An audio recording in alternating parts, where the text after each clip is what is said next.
Hello everybody, welcome to Crowdfunding Countdown. We're going to take a look at every single board game campaign, finishing up in the next week. As always, I am Chris George, he, him pronouns. I have 37 tabs open, so I'm going to cut a few. Now some of them, I'm filming this a little bit early because I've got some stuff going on this week. I got to get ahead on the game, and so some of these haven't funded yet, and I might cut those that haven't funded if I don't think they're going to fund because we have so much stuff to cover. 37 is a lot. Let's stop dilly-dallying and let's get into it. But first off, I do want to thank my newest patron, Nathaniel. Thanks so much for jumping on board, supporting the channel. I'm always hugely appreciative to all of my patrons, anybody who supports the channel. You're the friggin' best. You really are. You make it possible for me to keep on doing this and look into what will be 37 rulebooks over the course of, I assume, numerous days. So let's stop wasting time with all the mushy stuff and how much I love my Patreon community and how you are all incredible, awesome, intelligent people. And let's get into the week. Starting off with this, something that I did miss last week, Sublime Dark. Sublime Dark. Not just Sublime. Sublime Dark.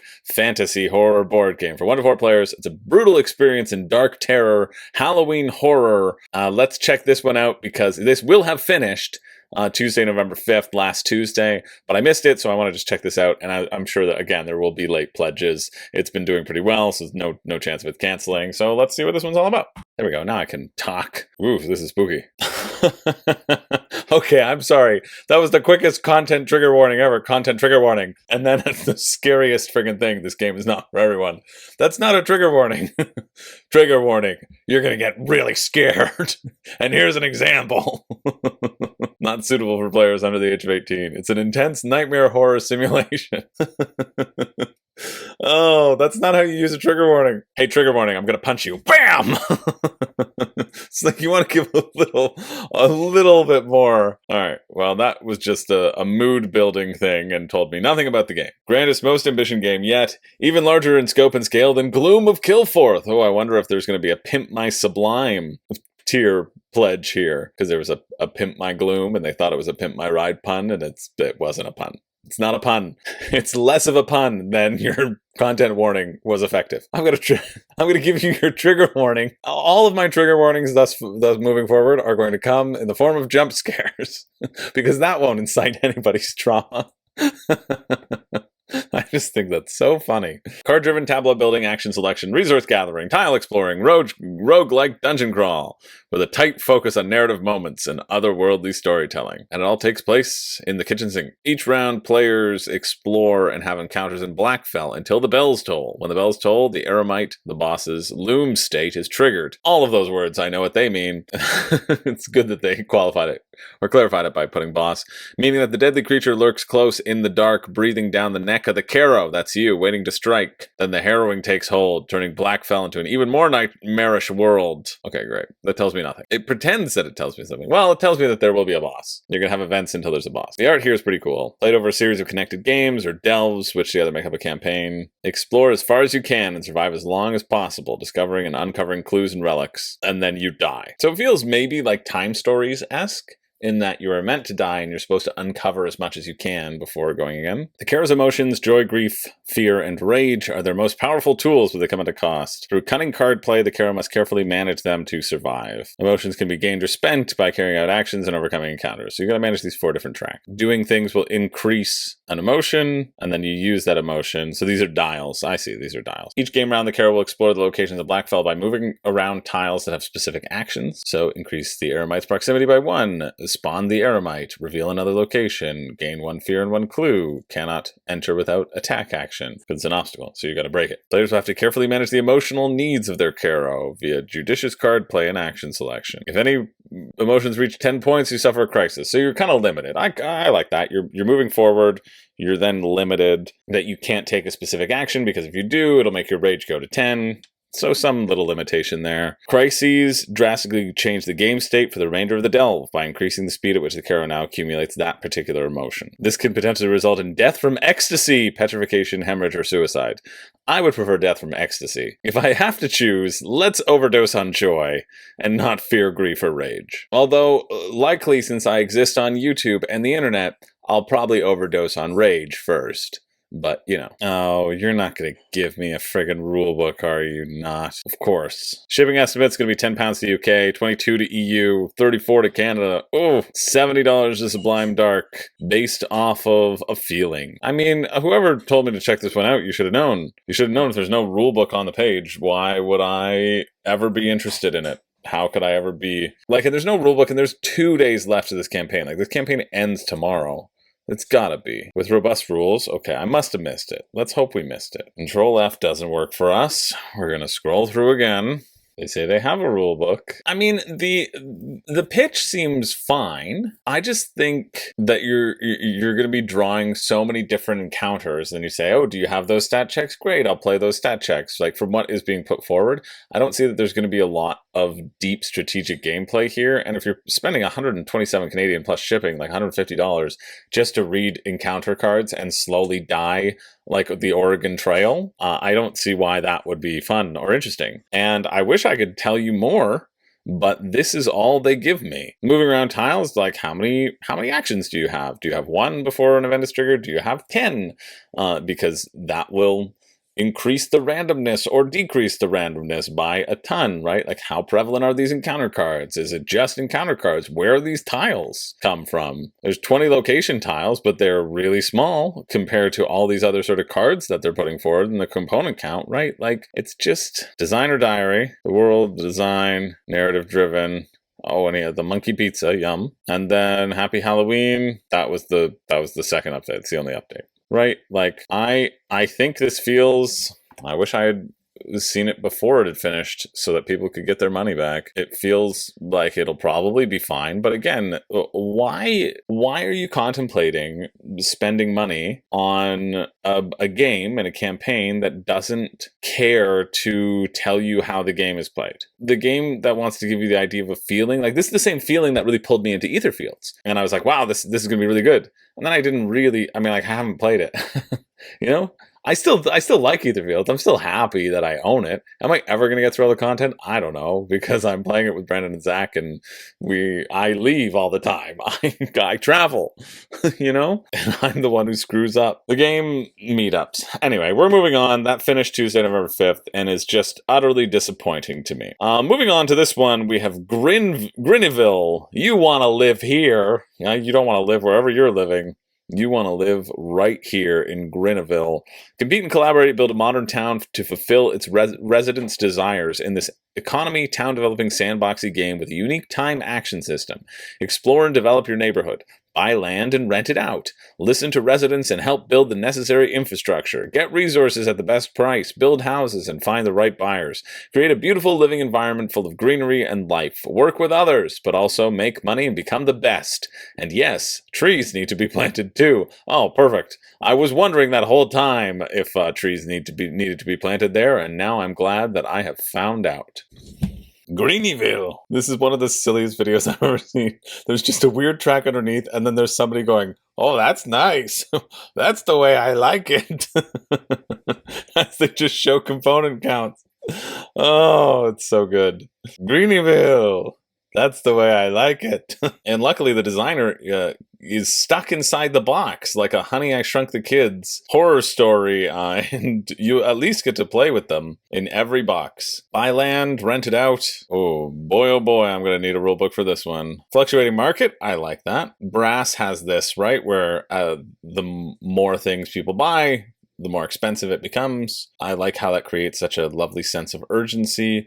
There's a rondelle mechanism that they're putting forward that Richard Rotoham likes. This is one of the wildest, not focused campaign pages that I have ever seen in my life, though. Medium-heavy game, accessible to casual gamer. Well, it's a bit of an oxymoron, isn't it?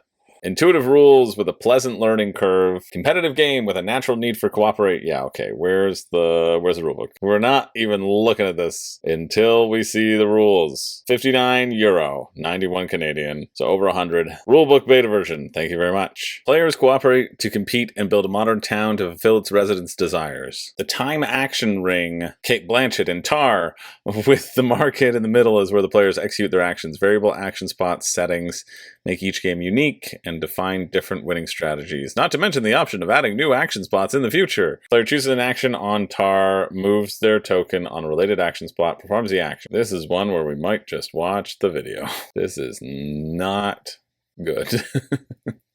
There are many ways to win. What's closer to your heart? Building homes, expanding roads and infrastructure, meeting the needs of residents, becoming a landlord, or keeping the town green? Everything is worthwhile and nothing is futile, except for resistance. Throughout the game, you amass wealth and victory points based on your adeptness and speed in developing Grinivil. Money is essential for progress, while victory points pave the way to ultimate triumph. A final sudden death round will make you think twice about when to end the game and rewards those who are participating. Okay. Thank you, Richard, because now I know the game a little bit better. I would suggest watching Rahdo's video. It gives you a really nice sense of what this rondel action selection is all about. You start with moving anywhere you want on this rondel, and you can jump as far ahead as you want at any time, but every time you cross go, you don't collect $200, you have to pay $200. Well, you have to pay for your taxes and your workers and whatever.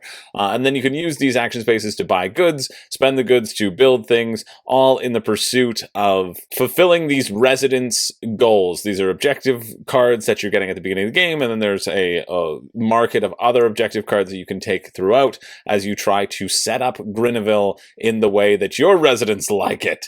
Your residents want a coffee shop next to their house, and by golly, they're going to get it. So combo the resource gathering with the action selection, figuring out all the different things that you can do to build Grinivil up in the way that you want it, and then try to come out on top. You have to build multiple floors of a house too as you're going through. Definitely seems fun. Oh, and there's more that you can play as well. Myraclia and Envyra. Standalone games, available add-ons. They're unrelated to Grinivil. Other than all three games were created by the same person. Okay, well, bonus. 39. Oh, and then we have BoardGameTables.com. Sorry, All Play. Who have some more out that we're going to have to look at. Maybe 41? All right, let's check it out. We look at everything around here, except this one GameFound campaign is not like loading whatsoever. It is it's slowing my machine down. I don't know why. In the game, you compete with other players for the title of creator of Myraclia. My mind always says Mycelia, just because there's been a couple of those games out there. Trying to get limited and chaotically emerging elements, sources of life. These are represented by 7 glittering cubes in 7 colors of different numbers. You have to get them and organize them correctly, possibly replace them with other players' elements, and a miracle. The desolate and inhospitable part of Myraclia changes into a beautiful cradle of life. Divided into hexagonal tiles that you're gonna be flipping over. First, you're gonna draft. You take a cube from the board to help you reshape the planet. And then you have the terraform players one by one, following the order they set in the first phase by what pieces you chose. Turn the individual deserted parts of the planet into Myraclia full of life. Let's say that sentence made sense. Then when you flip them over, you usually get elements. So you're kind of chaining all those sorts of things together. It just kind of feels like an Azul. You're going to set up the board though. I don't know why the board order matters. Let's find that out. Okay, they're laid out in a specific order, so whatever you take determines your player order. Yeah, interesting. Players do not move their small disc if they choose another element from the same group or an element to the right of their disposition, but they do move it if they're then drafting other cubes that are higher up. So I don't know why you just wouldn't, the first person just goes down here and then you just take whatever discs, whatever things you want. Oh, the terraforming order is backwards. Okay, so the further right you go, there we go, that makes more sense. The further right you go, the quicker you're going to go in the terraforming order. So you can take that all white cube, but you know that you cannot then move your disc to the right, and then you will guaranteed go last in the terraforming order. Cool, and then you get a free element if you've terraformed stuff as well. In the first round, each player can freely choose which Myraclia tile they're going to terraform first. Every other Myraclia tile that they want to must join at least one already fully terraformed tile. Okay, I don't know. I mean, I like Splendor, and this could give similar vibes, but I just would play Splendor. And you get points depending upon adjacency as well, so the earlier you pick better, more adjacent things, the more points you're going to get. Cool, and then you can reserve a tile if you want to make sure you're the only one who can, I don't know, not hugely blowing me away, but there's that drafting element to it. And then finally there's Envyra, fast and clever strategy board game.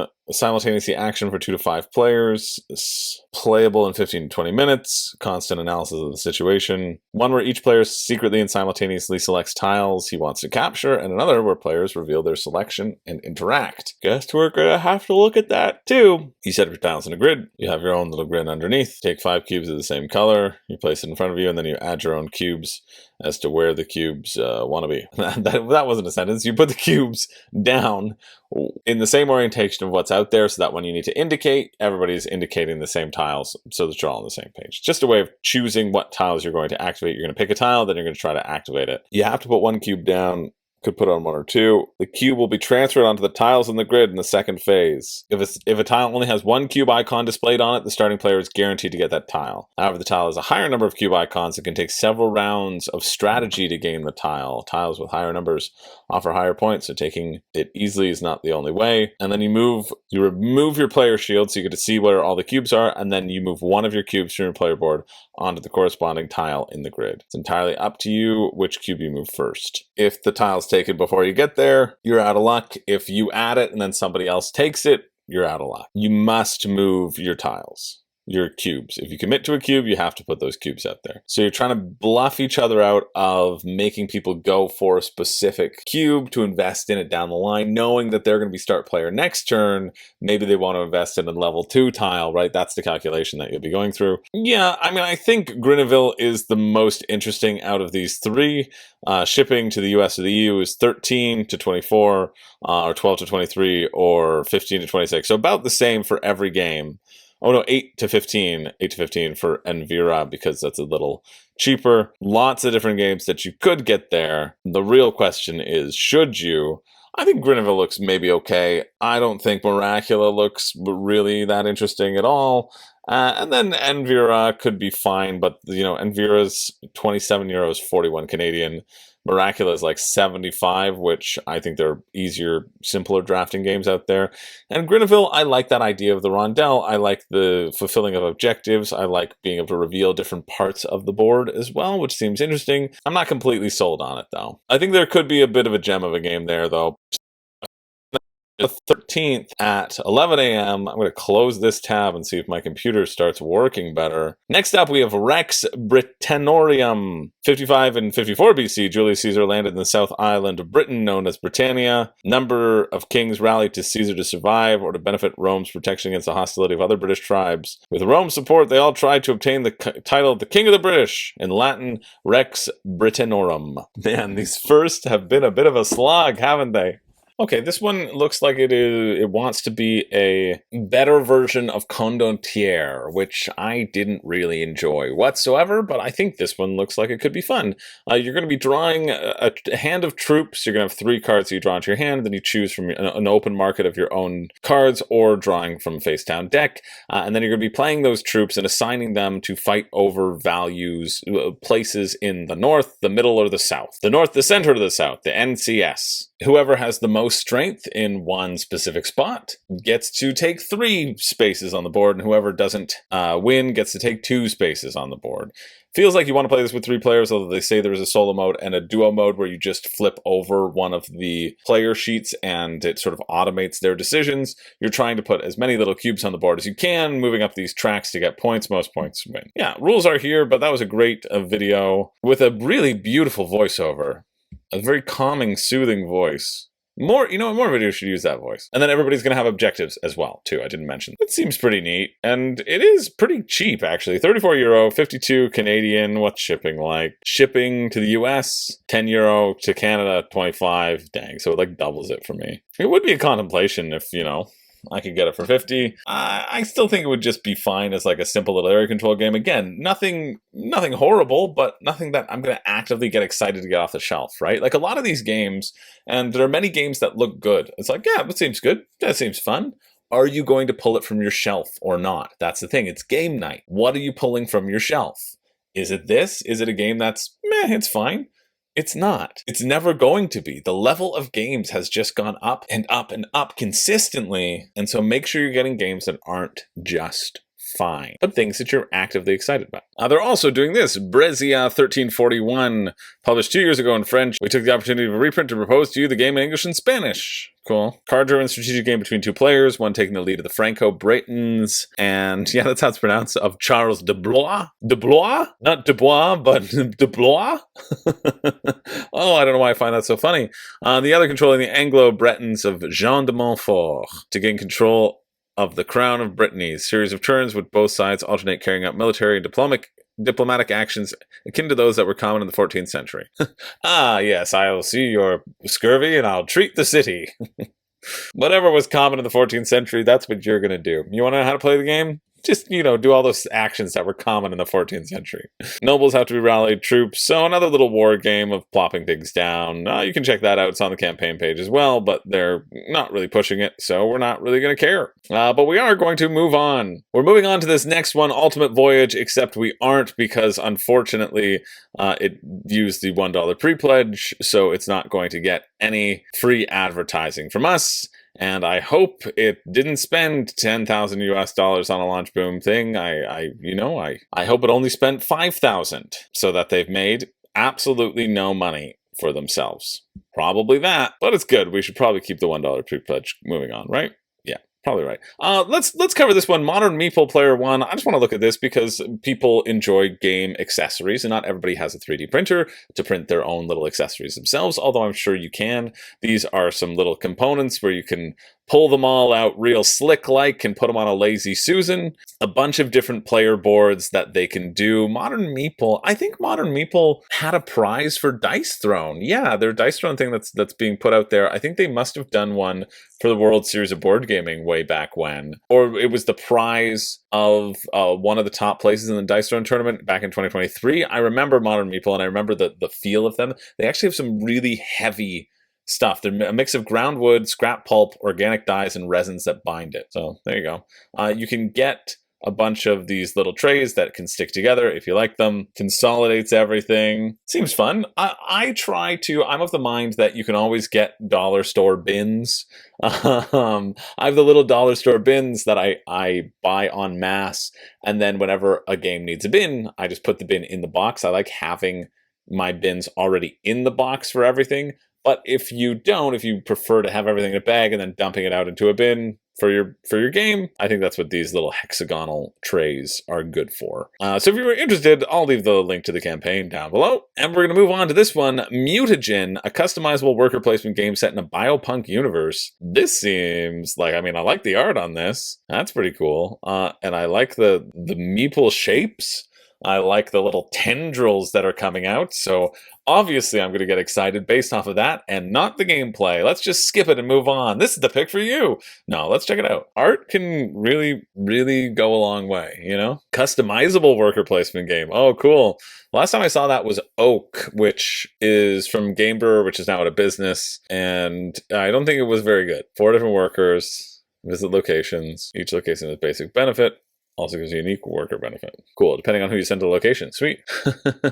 Wow, that's a lot of little hands that you're going to be putting on. Cool, the twist is it's just asymmetric workers, and you get to choose the asymmetry of your workers as you go forward, right? I think that's it. The Keeper of the Shard is nearing the end of his unnaturally extended life, and you're one of the 4 mutagen seeking to take over their power. 35 pounds, 46 US. That'll be what, 60 Canadian? 64? Yeah, 64. Customizable. The deluxe gets you your mini attachments, and you get your David Turksey expansion and Johnny Pax expansion. Oh, that's cool. The painted versions? That's really neat. Okay, I just need to how to play. Okay, because I think the how to play for this is pretty simple. It's pretty basic. You go to a spot, you always get its primary ability, which is usually get a thing. 3 different types of workers. 3 different types of workers in Mutagen. You have 1 of each type in a robot, which can act as any type. I see. So it seems like you're getting stuff to create spots of holding in your inventory, and then you have to fill those things. Influence those in power by showing your commitment to certain elements, so get the most of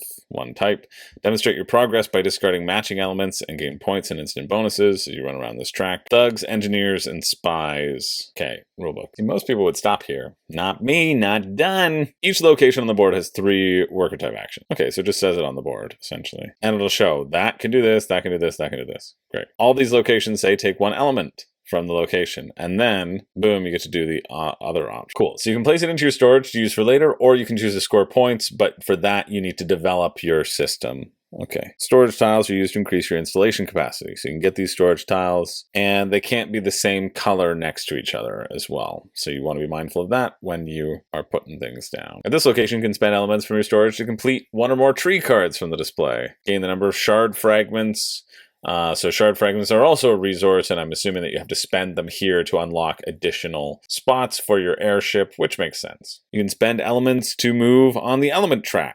Tracks determine how many points you get from your crew cards. Okay, so there are crew who are going to depend on these. Here you spend shard fragments. Okay, so you're spending elements or you're spending shard fragments in any spot to move your progress tracker token. If it lands or passes a space connected to a bonus, you get to resolve that bonus. So here it's a little bonus grid that you can run around and manage. That seems fun. Taking storage tiles, taking element colors, moving on these tracks, and then you have the mutations. And they all have an activation cost or a reaction cost. I want to know what those are. When you've placed your worker and resolved your action, if another player has a worker placed immediately above the worker you just placed, they can perform a react. So either you do it on your action or you do it when other people follow you on the action as well, which I like. Okay. Yeah, this seems fun. Definitely seems fun. At this point, I mean, it's a $20 upgrade for the deluxe, but you do get a couple mini expansions and the little attachments. And I feel like you're going to want the little attachments, but probably not. You're going to have so many cards you don't even need to worry about them. It's just a fun little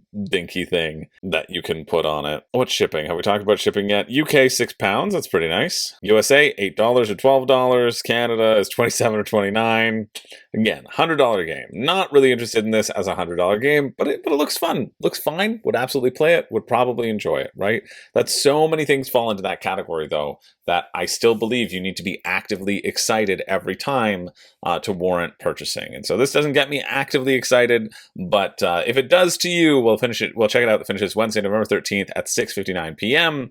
Moving along to this one, Half Truth and Second Guess, the team-based sequel to the original Half Truth party game. It's raised $60,000 Canadian, so maybe this will be interesting. Or, oh, Ken Jennings. Well, it's just a little trivia game. There are 6 things in front of you. 3 are right, 3 are wrong. Guess correctly to win. That's it. Trivia games have never really been my thing unless they have an interesting twist to them. However, you know, it's only $20, 28 Canadian. That feels fairly reasonable. 74 games of Jeopardy in a row, Ken Jennings did win. Like, that's just insane. That's so wild. He is it's so great to have somebody like him be the host of Jeopardy. I think that's really cool. I do like this aspect. This is a good quote from Tom. Trivia games where almost knowing is good enough and sometimes guessing is even better. It gives you don't have to know things. You can have that, well, it's probably not this, it's probably like this, and you can try to game the game. Shipping will be charged separately and managed separately, it says. They'll ship in 3 different areas, and they don't have the shipping. They don't have an estimated shipping cost? What are you doing, Half Truth? That's the number one thing. Do that for your backers. Okay, well, if you're going from the US to Canada for shipping this, it's $100. $100. There you go. I just told you it's $100. It's probably like 30, you know? So this is probably a $100 shipping, $100 game or a $50 game.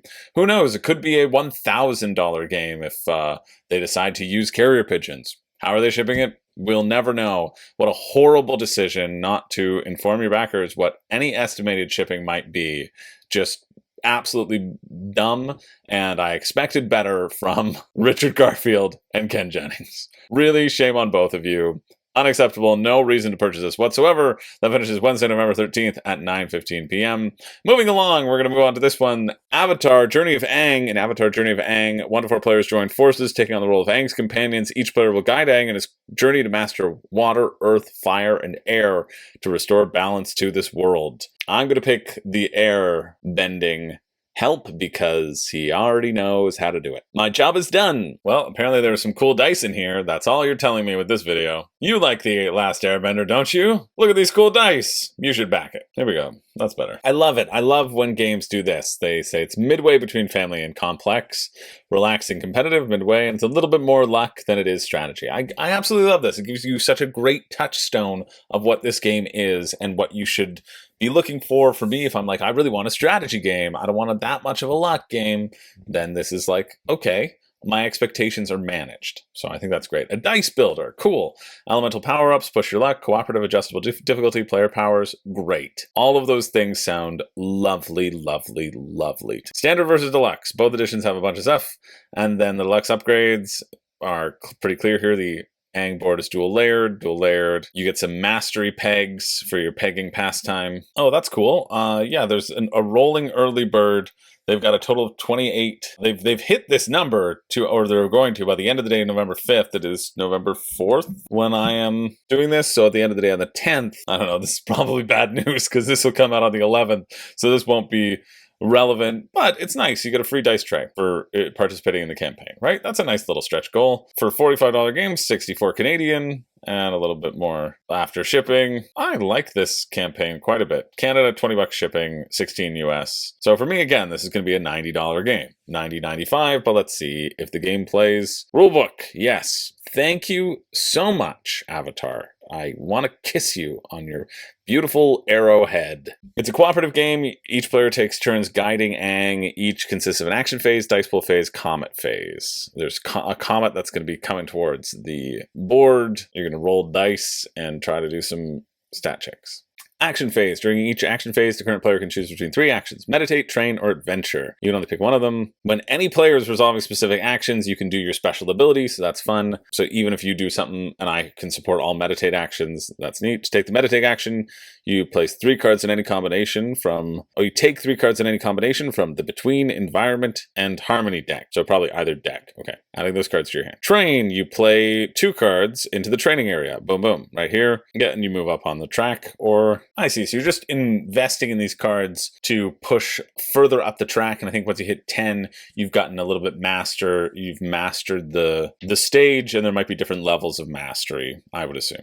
Adventure, when you take the adventure action, you progress forward in your journey. You take the app a piece, move it 1 step forward on the printed path, then you look at the elemental marker for that location, as well as its difficulty rating. The challenge added by each location moved through is cumulative, so you can move through 5 locations, then you have to resolve the mastery of each of those locations, and then you'll roll dice to see if you completed your adventure successfully or not. You also always have your own companion dice as well, so Eero is skilled in fire, so you'll be able to help push through on your turn if you've got the fire phase, or going through things where, you need the Fire Nation to attack. You might hit some challenge cards, and they will be sort of stat checks to get.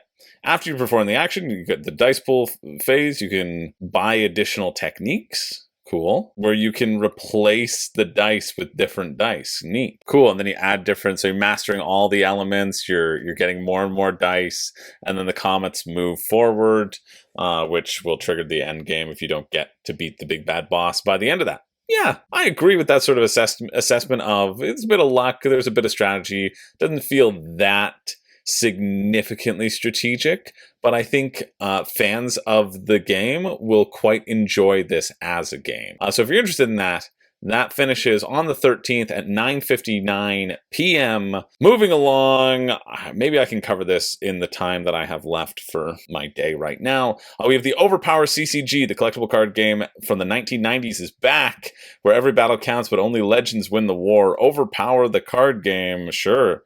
I'd never heard of this, but it was a CCG back in the day, so they're like, hey, people like CCGs now, let's check it out. I'm excited to check out the Universe's CCG. They're going to send me some Attack on Titan packs, which is sweet. They got Attack on Titan as an IP. They got My Hero Academia as an IP. So they're going to send me some packs for Attack on Titan, and I might open them. I might do like an unboxing, try to figure out how to play, and then do a little maybe review on it or talk about it if I like it. But that's not this one. So this is just a tangent of something that I'm excited about. The art in this is fun. Place cards in your hero to power them up. You have 3. They've got draft sealed and competitive play, as every CCG needs to now. It does seem like they have some starter decks, though, so that's nice. I feel like I've learned to play rulebook. Yes, I would love that. Oh, I do love that this is right here. Great Overpower. What a lovely little breakdown, and then they learn to play rulebook right there.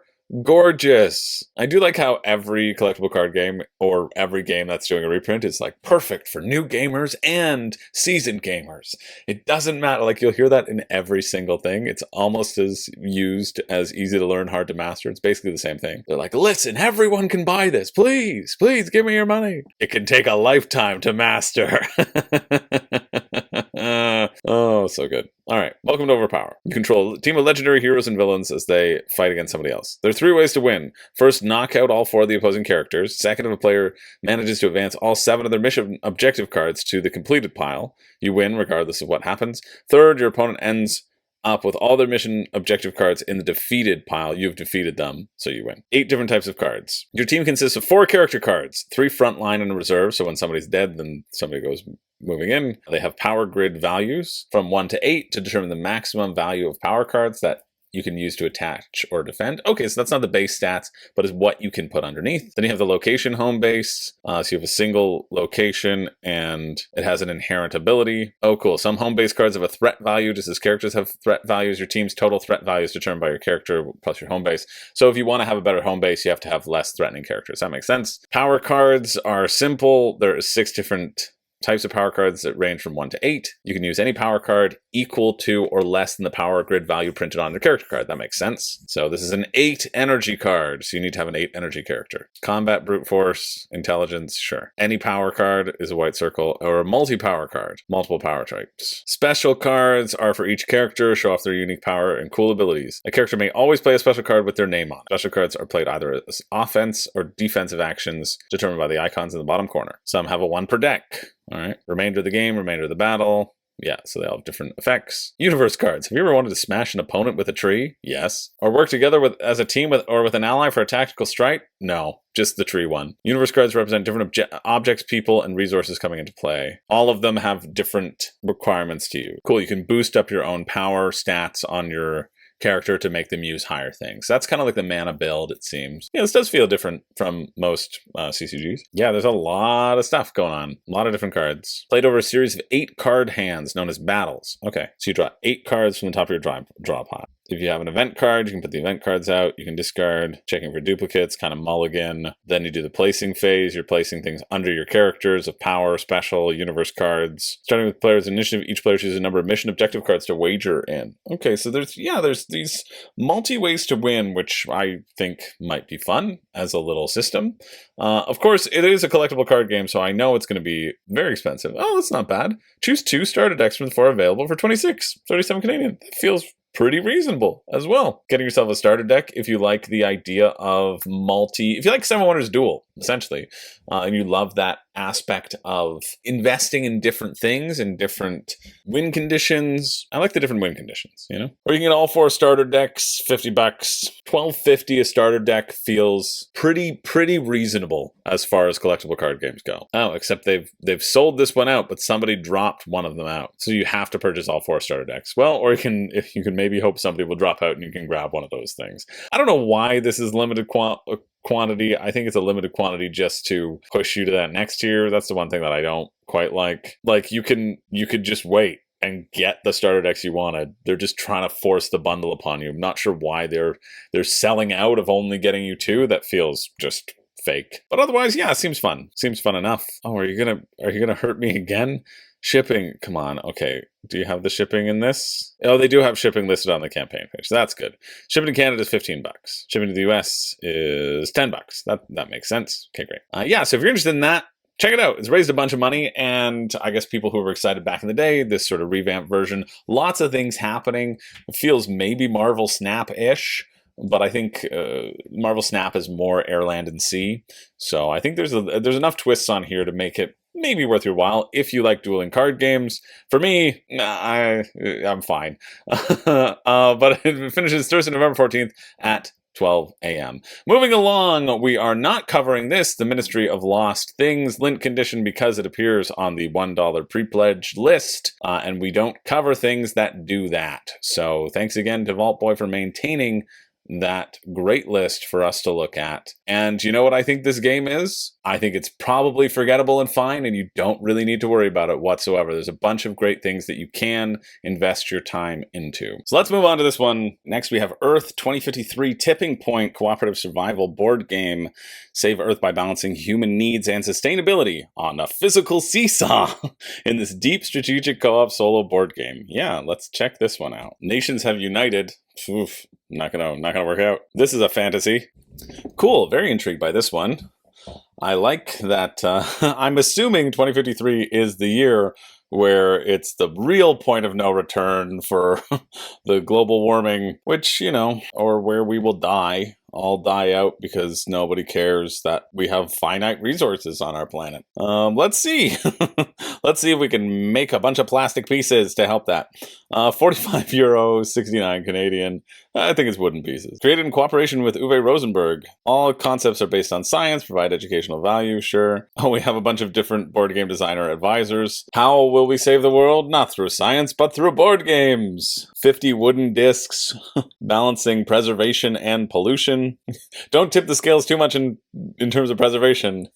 That's a tipping point as well. We need some pollution. We need just a bit. How to play. Players represent countries. Each card played reflects a strategy for fulfilling the population's need, ensuring the gain of influence that allows them to solve disasters and build a sustainable future with other countries. At the end of a round, all unsolved disasters produce pollution, which is put on a physical seesaw. You lose once the seesaw tips, but win once the other side is completely filled with preservation tokens. Okay, that's better. Please tip the scales in the right direction. Please. Species are going extinct. Pandemics are outbreaking. Shrinking ice sheets. All of those things are real. You solve disasters by placing influence tokens next to them on the border to solve it. Cool. By increasing the supply level of a category, players improve the living conditions of their population, and they can result in more influence and other benefits. You also get the bonus for each step you move gives you something if you've moved up other tracks. That's nice. Exhaustive media literacy. Yeah, no, I'm sorry. I don't think that's going to happen anytime soon. Environment protection? Probably not. Insect. This is just going to make me sad because it's like, yeah, all these things we could really do. You know, people could just not be reactive. People could just do anything. Be nice. But it's better to laugh instead of cry. So that's what we're doing here. Whenever a player plays a project card adjacent to a card of the same category on the grid, you get a synergy bonus. Cool. You get some money. Oh, and everybody probably has their own advisor too. Sweet. Flipping cards. Instead of increasing in need, you can always choose to turn a card of the same category face down in the grid. They're containers for influence tokens required to solve disasters, so you're going to have to be flipping these over. Increasing the VAT! We'll never pay taxes! Let's let our world burn! Your advisor defines your abilities. Cool. This looks fun. Download the rulebook. Yes, please. Only 12 pages. That's pretty nice, too. Yeah, it seems pretty simple, but simple games don't mean bad games. Cool. The disasters will pop out in a particular order, level 1 to level 5. Place initial disasters with one open card slot in between them. Draw disaster cards equal to the number of players. Arrange the initial setup with one card in between them. Then draw one project card. Place it at the edge of the disasters so you have something that you can start helping them with. Balance the climate seesaw. Create, get enough disasters finished before they add too much pollution, as they will constantly add pollution. Play a card from your hand. You have to pay the cost in credits from a specific category. Oh, okay. Play credits from all categories. Lower a category's fulfillment level by 1. That's not a horrible thing, because you can lower a thing just to chain it in to raise it higher again to get the repeated benefits, right? Solving influence, surrounding it with influence tokens. Once all players pass, the game's over, so you can sort of manipulate the turn order in a fairly free-form way, which is good. Makes it a bit easier too. Yeah, but a fairly simple thing is that fairly simple win condition, fairly easy to understand loss condition, all going to be about how these cards come out, how they chain together. If putting the influence down and finishing disasters feels exciting, it feels less exciting than what leveling up your influence is. That feels very exciting. Completing these doesn't feel as exciting in terms of managing the power, the grid. Okay, great. And you can also play project cards on top of face down project cards. So that's how managing the grid and what influence needs to go where won't get annoying. Oh, and if there are influence tokens on the face down project card, place them on one other face down project card. So you will have a fun way of balancing and bouncing those influence tokens around, which might be exciting. They'll probably scale as you go up though. That's why it's scaled. Yeah, this seems fun. 69 Canadian shipping for 2 copies is €22. Oh, 17 for one. Nice that 2 copies is €20. Could get this for 80. Yeah, we're committed to manufacturing Earth 2053 tipping point in the least environmentally intrusive way. Produce these with an FSC certificate. This seems great. This seems really nice. Fun little tableau builder, cooperative game. If you're interested in that, it finishes Thursday, November 14th at 8:58 a.m. Quite a nice one, I think. Moving along to this one, Fate of the Kingdom. The Kingdom of Azaz is collapsing. In this board game, strategize to score high and gather the characters needed to build your kingdom. They contacted me at some point, and I just was too busy to do it. It is not doing well at all. It's 19 backers. That's raised 800, but I think this was already produced when they contacted me. It's raised $1,000. Oof, but let's see how this one is doing. I remember thinking this didn't look like incredibly exciting, so that might be why it's not doing that well. Honestly, with that thumb up and that thumb down, here it looked kind of like a thumb up, thumb down neck tattoo, just in terms of how this is structured, and that would just be a friggin' bomb neck tattoo, don't you think? I think it'd be pretty cool. All right, that told me nothing. 77 cards, there's just a bunch of event cards. You then just decide on things. Try to get the highest score in each round by making the best strategy. Well, if only more games were like that. How to play. 49 event cards are shuffled. Step 2, 28 characters are shuffled. 7 cards are dealt to every player. The player starts the game, chooses an event, reads it aloud, then you say what it is, and its score, and you put it into the center. And then according to the event card, players choose a character from the 7 cards that they have, and they place them face down on the table. Once the card goes down, then the player who puts it forward puts up a thumb or thumbs up or thumbs down. So you're like, listen, I'm going to make this go through, and then goes thumbs down. That seems fun. Then the score is calculated. So it's a very simple, like, hey, is a high number good? Is a low number good? Are we going to do something? Are we not? And then you can sort of tank it yourself. Player with the highest score at the end of the 7 rounds gets the right to add a character from the last card to his kingdom. Place the figure in the box in the stand.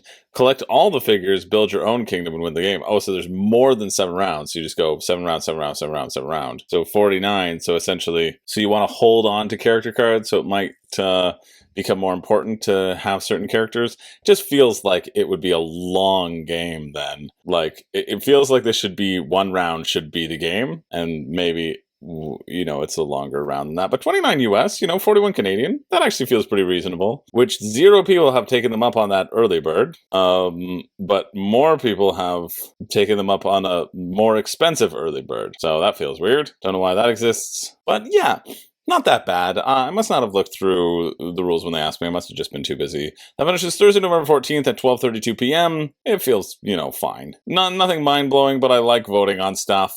29 is, not horrible. What's the shipping at, though? It's 41. I bet shipping's going to be $20 for me. That's my bet. Yes, $20. So 69 Canadian, like $70 for this. In which case, no. Like, no chance. Not at all. But if you're interested, that finishes Thursday, November 14th at 12:32 p.m. Cutting a print and play, because I don't think it looked good. But which one was that? You could probably sleuth it. It's not that important to do it. I made you a mixtape. Craft the ultimate playlist in this I Split You Choose card game. This is from Mike DeLisio and Dan Hughes. Mike DeLisio of the Dice Tower fame. Let's see if it's any good. Try to make the best mixtape at all the songs. I Split You Choose. Oh, cool. You're balancing the length of time. A mixtape. He made a mixtape. He was thinking of me, which show he cares. You want to have a good grouping of genres. I disagree. Give me R&B all time, all day. Oh, it's the guy who did Core Quest. That's cool. Oh, that's sweet. So that means shipping's going to be like $4. All right, what's in the box? What's in the box? 13 of every different track. The wild tracks. 12 equalizer score tracks. Can you play up to 12 people? Is that what that's telling me? No, 1 to 4 players. Oh, because each one is a card. Yeah, that's less exciting. 4 score cubes, rulebook, score pad. Yeah, it's just a bunch of cards. $25 feels, top price of what you'd want to pay for that much. For what, 2 sheets of cards? What's our card count? 52? Pretty much 52. Plus an extra card. Yeah, 2 sheets of cards and a score pad. But you can choose your own groove, or you can write your own. You know what? Here's the expansion for you. Make it yourselves. Everyone is dealt 3 cards. You split your cards into 2 piles. Pass, you pass to your player on the left, and keep, you keep 1. No. You split it into 2 piles and you pass both piles to the person on your left, and then they choose, do they get 1 really good one, or 2 good ones? I'll take the 2 good ones, please. I don't care what's on my mixtape, as long as there's lots of songs. More songs means more love.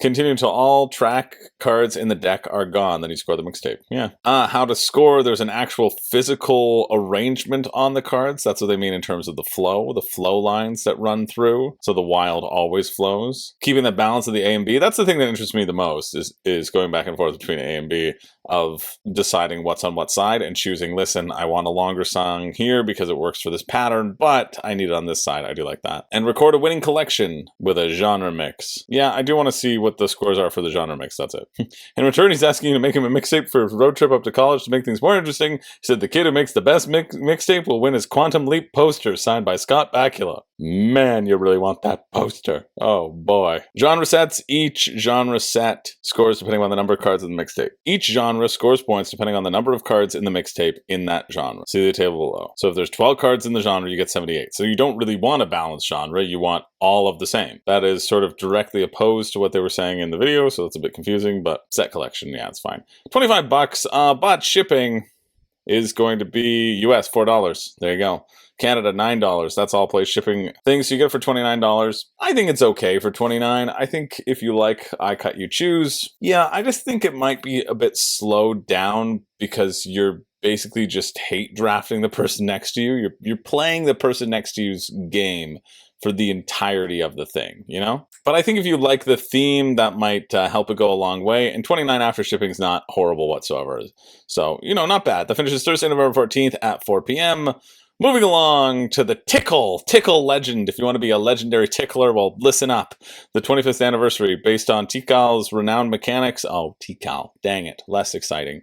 With new strategic angles and superb components to take the gaming experience to a whole other level. Yeah, I haven't played Tikal. I imagine this isn't going to convince me to go out and buy it when I could buy just an ordinary version of it. But it's back for a 25th anniversary.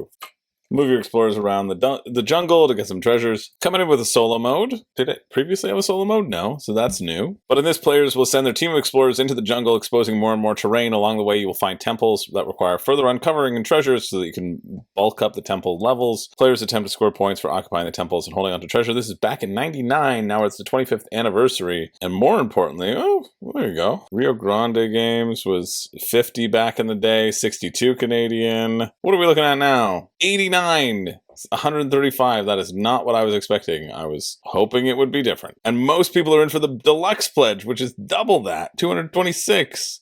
We're almost double. 40 minutes per player. Winner of the Spiel des Jahres 1999.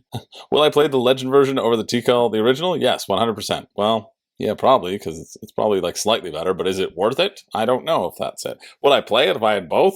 Probably. It's the updated version. Why wouldn't you? Incredible components, blah, blah, blah. Oh, storage by game trays. Great. So you know it's going to be garbage unless it's just a bunch of trays with lids on them. You know it's not going to help with the flow of the setup whatsoever. That's what game trays usually does. I used to be so excited about a game trays insert. And then I got them. And then I stored any of them on its side, and then they all went everywhere. Let's go to the rules, the main rules. Well, if it's Spiel des Jahres, I imagine it's very simple. 8 pages for the rulebook? Let's see. Maybe 12 if we got the 24! Plus 2 pages for each, so very wrong. Very wrong. Well, while that loads, let's look at the campaign page. New mechanics. Nothing. Action point token, maybe. Timing is everything. We deepened it further by introducing a planning phase. Now everyone drafts actions for their tableau first, and then players take turns resolving them. We've also unlocked a whole board for your maneuvers, meaning you can go anywhere, anytime, anyhow. And only the outer area of the board gets explored throughout the course of the game. While the base game has only 2 winning strategies, Tikal Legend was designed to offer players multiple winning strategies. To enable them, we made all terrain types functional, so everything on the board, temples, treasures, volcanoes, lakes, jungles, scores points now. Majority is still key, but finding balance is a new challenge. Score the temples you control according to their height, score extra points for the tallest temple. Now also score the volcanoes you control. And the jungle also scores points. And the lakes also score points. Wow. That does feel like a pretty significant difference. Score points according to your treasures. This is how you do it. You make a simple game that wins the Spiel des Jahres, and then you take the accolades of the Spiel des Jahres, and then you make a revamped version that's more complicated. I mean, if Cascadia won the Spiel, though, that's complicated. 5 different scoring conditions. You know what's legendary? Man vs. Meeple's thumbnail design. That's what's legendary. Shipping to the US, 29 to 32. Oof. 16 to 19 to Canada. Hey, it's cheaper to go to Canada? That's incredible. I have no idea why. It's the cheapest to go to Canada? From Paris? That's exciting. Literally, the cheapest to ship is to Canada. That must be wrong. Are you done loading yet? Nope, barely at all. Well, that's not really loading, but I think I have the gist of it, honestly. The drafting of the actions feels nice, and then everything scores you points. So no matter where you are, you're going to score points for it. Kramer and Kiesling are good designers. They're a great design team. I just, nothing in this design could ever convince me to spend this much on a 99 revamp of the Spiel des Jahres. The fact that people are spending $250 on a game that was originally $50, I don't understand it. I really don't, but if you do, well, hey, that finishes Thursday, November 14th at 5:59 p.m. I think it's probably decent, I think it's probably pretty good. It won the Spiel in 99. It's probably good. That's just so much. But yeah, if you want it, that's November 14th at 5:59 p.m. Moving along just quickly here to the Raising Robots Friends expansion. Gear up for an expert level engine building game with simultaneous play and adorable robot companions. Now with even more content. Raising Robots, I think people have been enjoying since it landed. I thought Raising Robots looked quite nice. I don't know if it was a pick for me, but it is one that I was really contemplating. People have described it as a little bit more complex Wingspan. I thought it looked good. Some people liked it more than Wingspan and Wormspan. Some people liked it less than Worm. Some people say it's a nice blend of Wingspan and Race to the Galaxy, but just fine. Oh, look at that. Wingspan meets Race for the Galaxy. Maybe it's Richard who said that. No, some of my patrons were saying that. I was just looking it up in our Discord. If you haven't played the original, if you back the original and it's still sitting on your shelf and you're thinking, man, oh boy, I should get myself an expansion, you shouldn't. And that's just an obvious thing. And you know it is. But I'm here to help remind you. If you just want the Friends expansion for $25, 35 Canadian, plus shipping and probably 50 for probably not that much. Yeah. You can get the all-in for 89, 124, which, what was Raising Robots back in the day when it first launched? 89 feels quite reasonable for an all-in. Yeah, 49 for retail, 69 for deluxe. So it shows you're getting Friends for a cheaper version for 20. 49 for retail felt quite nice. And then, of course, as we always know, that means $100 for me in Canadian. Yeah, the Race for the Galaxy port comes from each round. You'll choose 2 of the 5 phases to perform. And when you reveal them, if the phase has been picked, like Race for the Galaxy, you then can do that action. You're then going to be running an engine of things that you get to reactivate of all your robots and robotic friends. Running a phase at high energy may help you, but it may allow other players to perform additional phases. Assemble robots, build multiple engines throughout the game as you trigger things moving through. Yeah, this is a nice quote. Very good game that has adorable and amazing theme that elevates it to the next level. I would say so as well. I remember thinking this looked really good. I couldn't begrudge you for jumping in now and getting in at 89 compared to their previous campaign. The markup on that, you're getting in the deluxe level plus an expansion for $20. You're actually kind of saving money. If you waited and are backing now, that feels like a pretty reasonable deal if you are going to splurge for that all in and get this version now. So yeah, I think it does look like a fun game. Oh, this is a tough one. Do I bite the bullet this time around? What is it? It would be 124 and then shipping. Zone 1 to US is 9. Oh no, the all-in is 16. Zone 2, which is Canada, would be 22. Again, it's like a $150 game. I have Wingspan. Do I need to replace it with a thing that costs me $150? I don't think I do. I don't think I would get that much value out of it. I like the engine building. I like the tableau building, but yeah, I don't think, not currently right now with the games that I have on my shelf. And it gets harder and harder for games to make it into my collection because the spots are at a premium. But if you're interested in that, it finishes Thursday, November 14th at 9 p.m. Moving along, we have this one, Lunar Skyline. Double suits for double the trick-taking fun. Compete to shape the skyline of a lunar metropolis in this fast-paced 2 to 6 player trick-taking card game that features double-suited cards. Okay. This is by Dead Alive Games. They did Lunar Rush, so probably just reusing the art on that one. Not sure. And they did a fun little skirmishy game that looked okay. Oh, this is after Lunar Rush. You can now make a Lunar Skyline. That makes sense. Okay, interesting. You're going to bid on how many things you're going to win. Anytime you win a trick, you get to put a card in your building, or anytime you're void in a suit and somebody leads that trick, you get to put a card in your building. But that's the thing, is that there are 2 suits being played at every time. So you might have the highest of one suit, but you don't have the highest of the other suit that's like comboed with another card. This one will all be determined by price for me. Standard edition, $16. That is good. I was expecting 20 or 25, right, for a little trick-taking game. And the fact that it isn't is very nice. I think the ability to follow in dual suits is going to make what I think is the most exciting part about trick-taking games, and that's the counting of the cards, to be a lot harder. And so I think I may not be as interested in this one in particular, but $16 is a nice price for this. Feels very reasonable. Or for $24, you can get the deluxe version, which I don't know what the difference is, but we're going to find out. It's like the board turns, the box turns into the board. Literally, the only thing you need is like, hey, what card did you lead first? It's not that exciting, but it's nice to use all of the real estate. Yeah, I can see it feeling different from other trick takers. 60 cards. See, we're also dealing with 2 sheets of cards. And when we compare this to I Made Your Mixtape, I think we see that this is potentially giving you more value or making less money for the creators. Actually, this is 3 sheets of cards. It's over 52, 52, or 54, 54. Oh, wow. High quality plastic cards. So basically like the PVC cards, like chip theory cards. Wow. For 24, that feels quite nice. Yeah, I think the dual trick taking will feel annoying to me in particular, but I think for some people you might enjoy it. I like that you're trying to get void in certain suits, and so balancing that, but I just feel like there might be a bit too much AP. Who knows? $5 shipping for the apartment and the office to the US, or $10 to Canada. So for me, it's like a $30 game, which $30 for a trick-taking game, pretty nice, or $40, $45 for plastic cards if that's what you want. That's pretty good. I think Lunar Skyline is a pretty nice value pick. Surprised it isn't doing better with that value aspect, but maybe people aren't resonating, same with me, with the dual trick-taking games. That finishes Thursday, November 14th at 11 p.m. Moving along to 4 more games. We have Ruins, Oddland, Vegas Strip, and Money. Let's make some money, baby. 4 new small games. We're back with 4 new small box games. Grab all 4 to get their upgrades and the expansions included for free. These will all be $19, I imagine. Yep. Because that's what BoardGameTables.com is known for. Sorry, AllPlay.com is known for.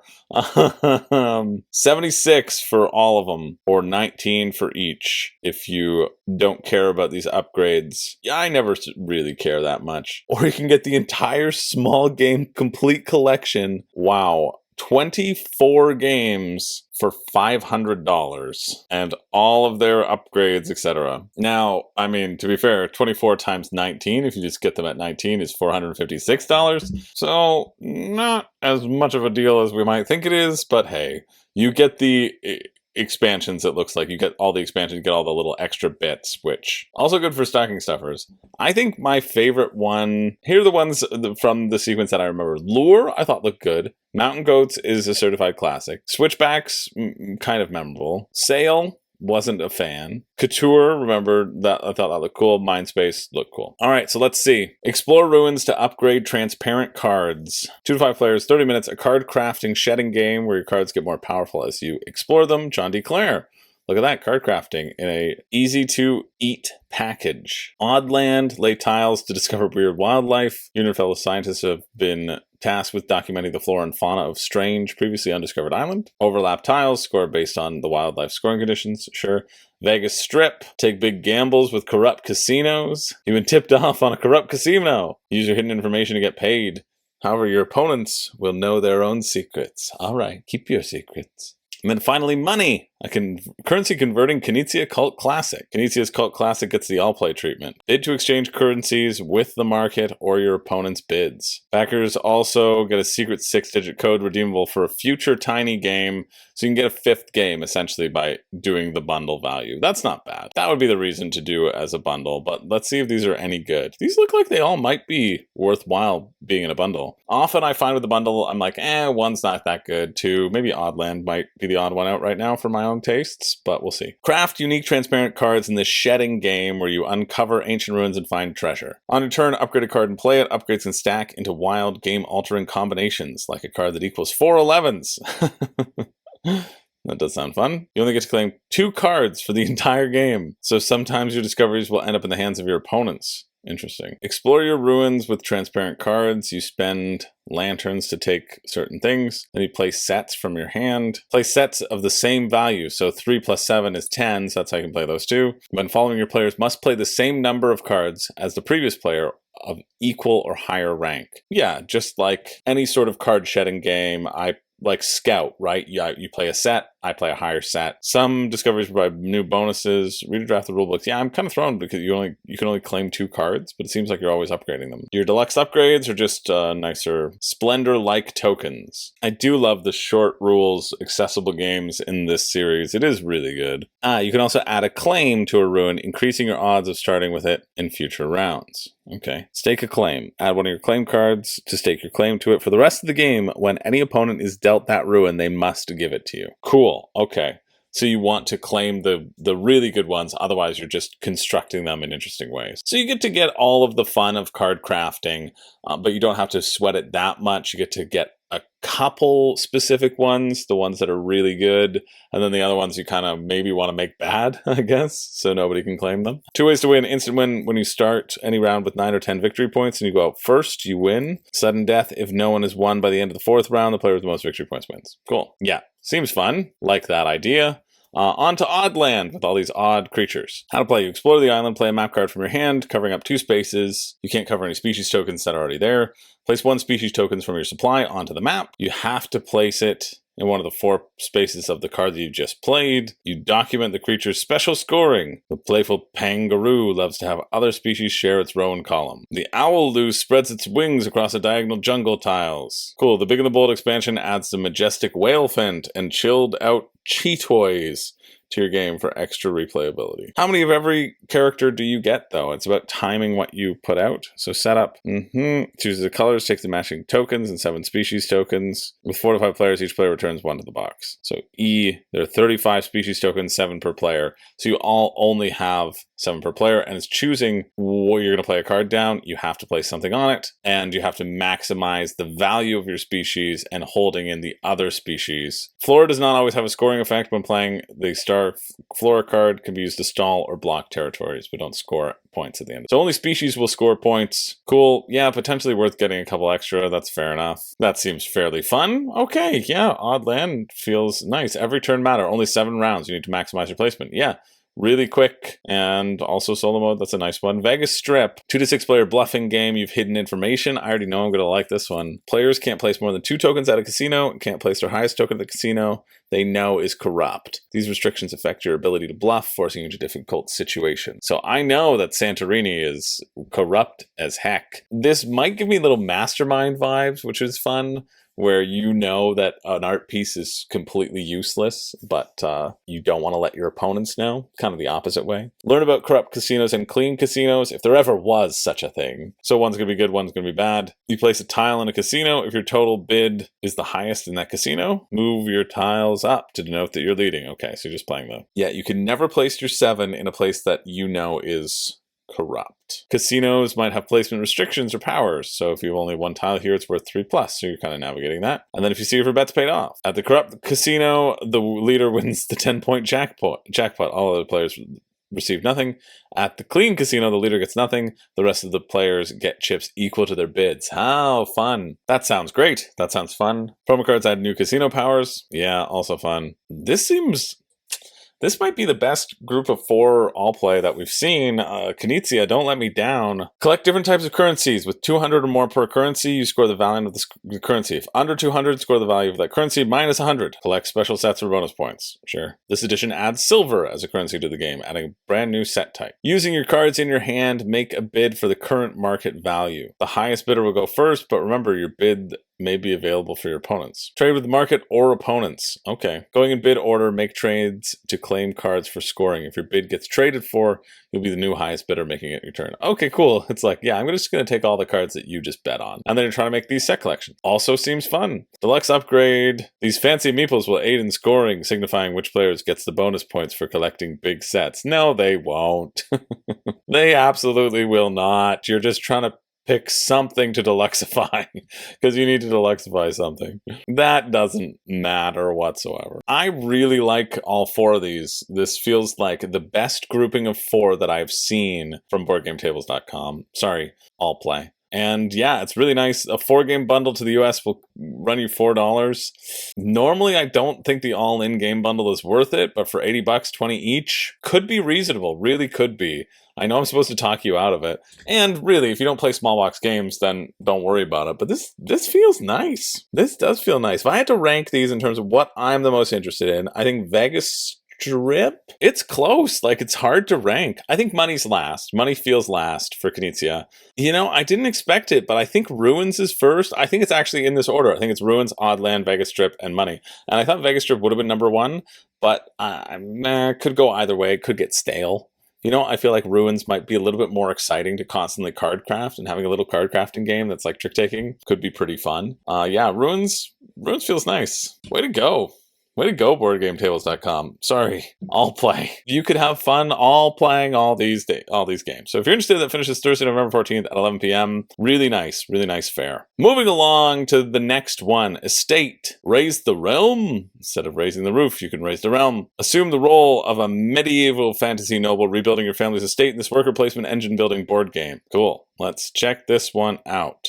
From Grodd Games. The 3 Ps played passive in production of the estate cards. Oh, yeah. Oh, man, this one looks fun. Again, this looks fun in the same way that Hidden Arc looked fun, in that you get to slowly increase the efficacy of your actions. That's why Hansa Teutonica is fun. You have very simple things that you can do on your turn. You can take cards, you can play cards, you can activate cards. Or you can do a basic action that you don't want to do because probably all the cards will be better. Each leader has a special ability and an asymmetric tableau, unique starting build of cards. Cool. When gathering resources with an era action, you gather an additional resource, right? The Agrarian Lord. The Agrarian Lord now vies to reclaim the position as power broker within the premier estate in all the lands. The Warlord. Every era, you have 5 rounds. There's going to be a unique event for each round. Those will just be sort of shaken up. And then you use your workers to play cards, draw cards, produce cards. But I think the exciting thing for me is that you can upgrade those actions. You can upgrade the efficacy of those actions, and you can get a really big chain. It's like Wingspan, right? You can now have a card drawing engine, you have a card playing engine. Probably want to balance those two things though. I mean, if you drew a bajillion cards, well, I guess you could draw 5 cards and then you could just play them one at a time. Maybe there will be cards that help when you have more things in your hand. This gets me actively excited. It will still all come down to the abilities on the cards and if those things are fun, if they are varied enough to be exciting. Yeah, I'll click the rulebook, but I think I feel pretty good about it. Cool, they all start with a little bit in their tableau as well, giving you additional stuff to activate. Yeah, I like this. And you have a limited number of worker turns. You have a limited number of turns each round. They're like the action cubes of Wingspan, right? But they're workers because you can put them out. End of Era 5, victory points on the cards played, the gold collected, the tech cards. Yeah, I mean, come on. Sweet. Oh, come on, be a great price. Oh, 65, 91 Canadian, dual layered, double-sided boards, 8 of them. Meeples, tracks, 154 cards. Wingspan has like 250 as a reference. Is that true? Or am I lying? Is it 196? 170. Okay. Yeah. I really take it back. That's why you look up. So 180 with the other ones. So, a Wingspan amount of cards, 154. Okay, cool. I like looking that up, right? I like putting that into perspective versus a price because so you don't conflate the other things. Yeah, Everdell, it has 252, but that's the expansion. So Everdell base is what? 100? 128. 11 Forest, 16 special events. And what's Terraforming Mars? 208. 219 if you include the promos. Casino's promo from Vegas, which I wish I had. Didn't take it home with me. Kickstarter exclusive Ancient Ruins and mini expansion cards. Custom cut wooden meeples aligned to lead in factions. Cool. Wooden resources. Metal coins. All right. Wooden resources and the metal coins. Yeah, that's worth the uptick. The deluxe is the thing that you should be getting here. But that's still 105 Canadian. Oof. Estimated shipping is 14, 19 to Canada. Again, $130 for this game, which looks good. I think I am like actively excited about this. Gets me close to pulling the trigger. I think like the flow of this game would feel very good. Dang, that feels good. But it's just a bit too expensive to be like the deal of the century. So I can kind of calm down. They're even doing the Everdell thing though with their castle where the cards can sit, which is kind of fun. Yeah, I think this looks quite nice. I think this should be doing better. But unfortunately, Cheapy McGee over here is not going to be getting it. That finishes Thursday, November 14th at 11:59 p.m. We are going to keep moving as much as we can. We have Monarchs of Camelot, a post-Arthurian board game. Arthur is dead. Good riddance. Forge your destiny and claim Camelot's throne in a tale of valor and intrigue where your choices shape the kingdom. Cool. I'm intrigued. I'm more intrigued by Estate. I get kind of similar-ish vibes as you kind of build out a tableau of cards from your Monarch. This reminds me of The Witcher Path of Destiny, but like if it maybe was good, you know? Because they're working on there's a little bit of a narrative version, which is what the Path of Destiny was kind of pushing when really it was just set collection and set collecting the same symbols over and over again. So you'll always choose a decision card from your hand and splay it. You slide it under your basic Monarch and you choose 1/2. Activate all eligible instant or contesting actions and then any plan or scenario action, then at the end of the round, resolve the scenario card. Will you fund her journey to muster the countryside? Will you assist Lady Marzia to don her armor and meet the knight on the battlefield? Go one way or the other. It's just the Witcher Path of Destiny. It really is.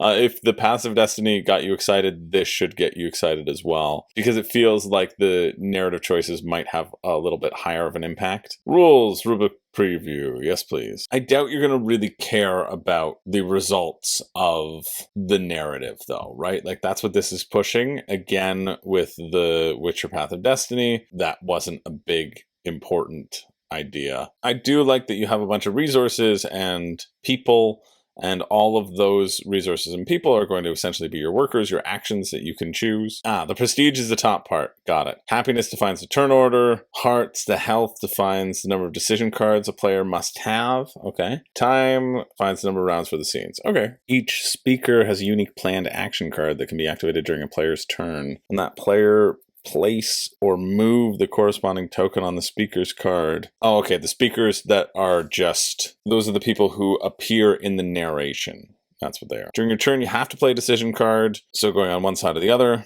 Then you can do the following as many times as you wish. Take any available action listed on your cards. Take an available peril action in the journey book. Take an action listed on a personal goal card, on a scenario rule card, or the ability of a book.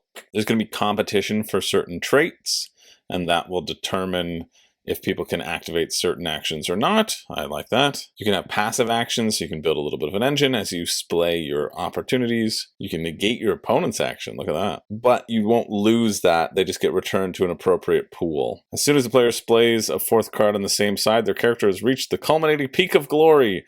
You replace their basic form with an advanced form. And once you've hit that peak of glory, then you can't splay cards to the other side, so you can only put decision cards down, so you're kind of determined. So you lose some flexibility on what you can do, but you gain that additional action as well. Yeah, that seems good. Choice that receives the majority of votes will determine the next scene as well. I kind of like that players vote on it instead of it just being arbitrary decisions that they made, like Paths of Destiny. Oh, cool. And there's different goals that you can achieve if you go left or right. I think that's pretty cool. If you're good or you're bad. Sweet. I'm getting more and more into this the more I look into it. Yeah. That's cool. Shipping will be €10 to Greece and Poland, 15 to the USA, 20 to Canada, so €60. So 91 if I care about the retail version. I don't know. There's a lot going on here that is exciting. I like the idea of splaying things left and right.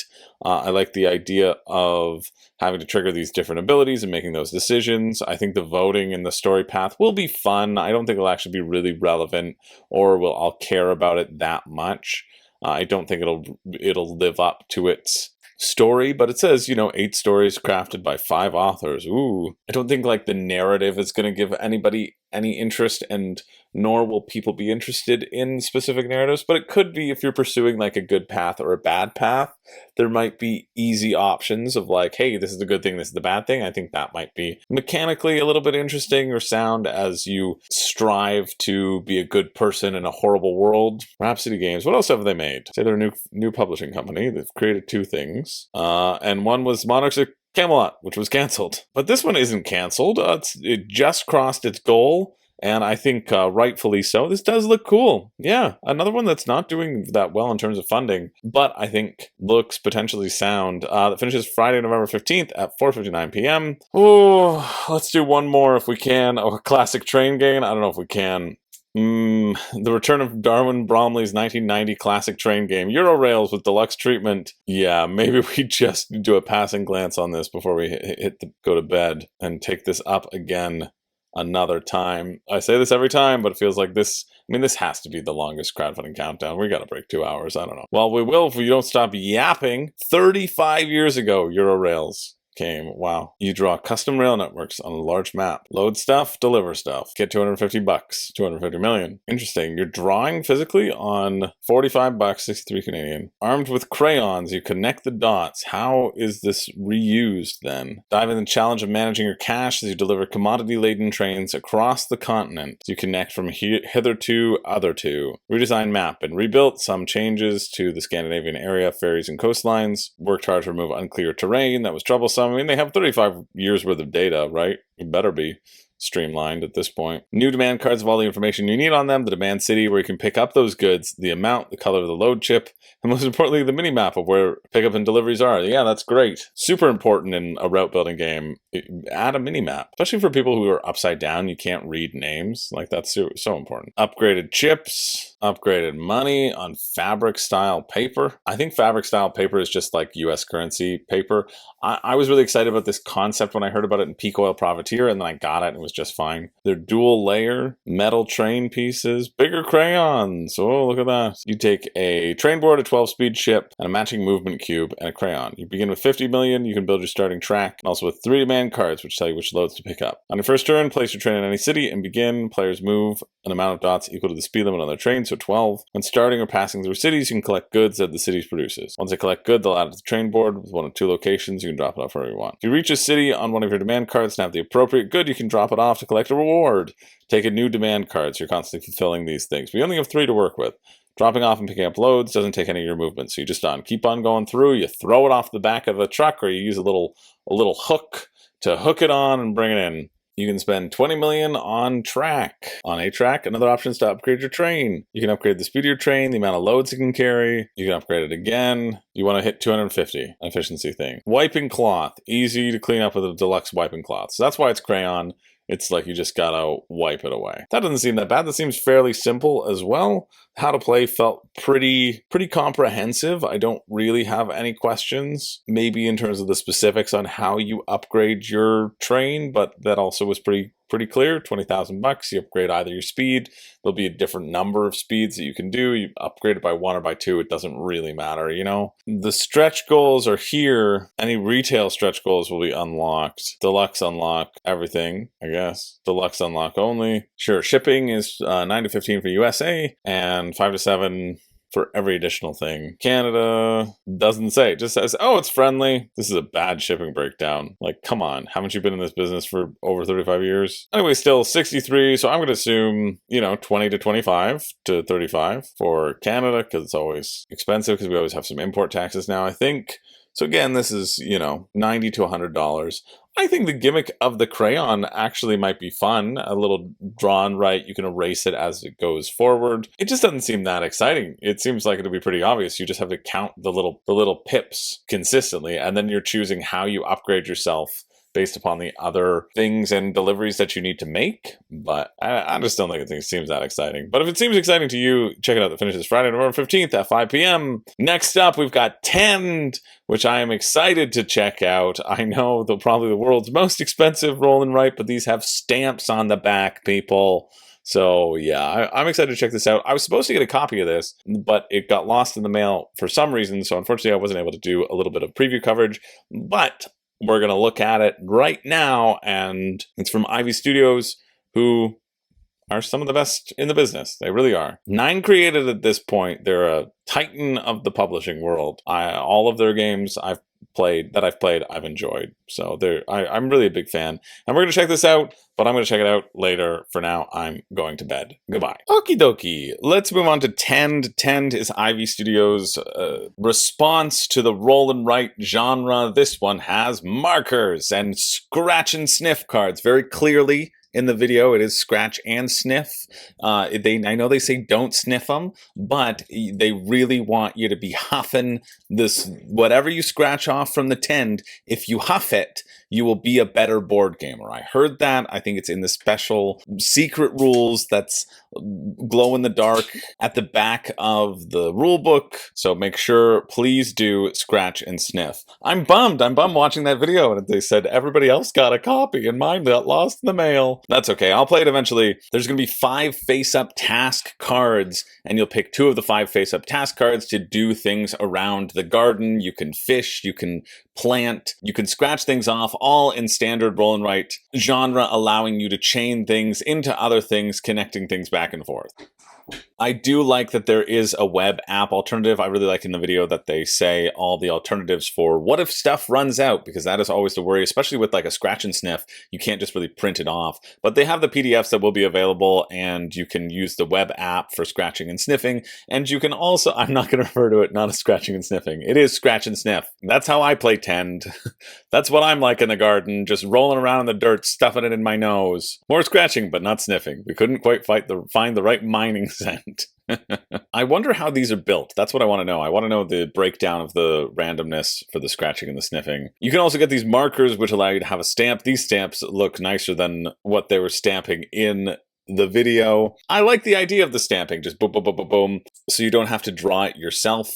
Although, if you don't mind coloring things in, you probably don't need them. You can play 12 players if you want to get the Super Deluxe. Man, oh man, it's still $180 for a roll and write game, right? Yeah, the best part about roll and writes, and I think why I enjoy them, why people gravitate towards them, is the idea of these combos happening together. And all those combos, it's tough to get a feeling of them from a preview. You kind of just have to trust or watch a playthrough, right? I really like the app. That was a big concern for me of the scratching, but the app feels very nice to have. In the Deluxe and the Super Deluxe, you get a playmat. Cool. Yeah, this feels like a better Stardew Valley.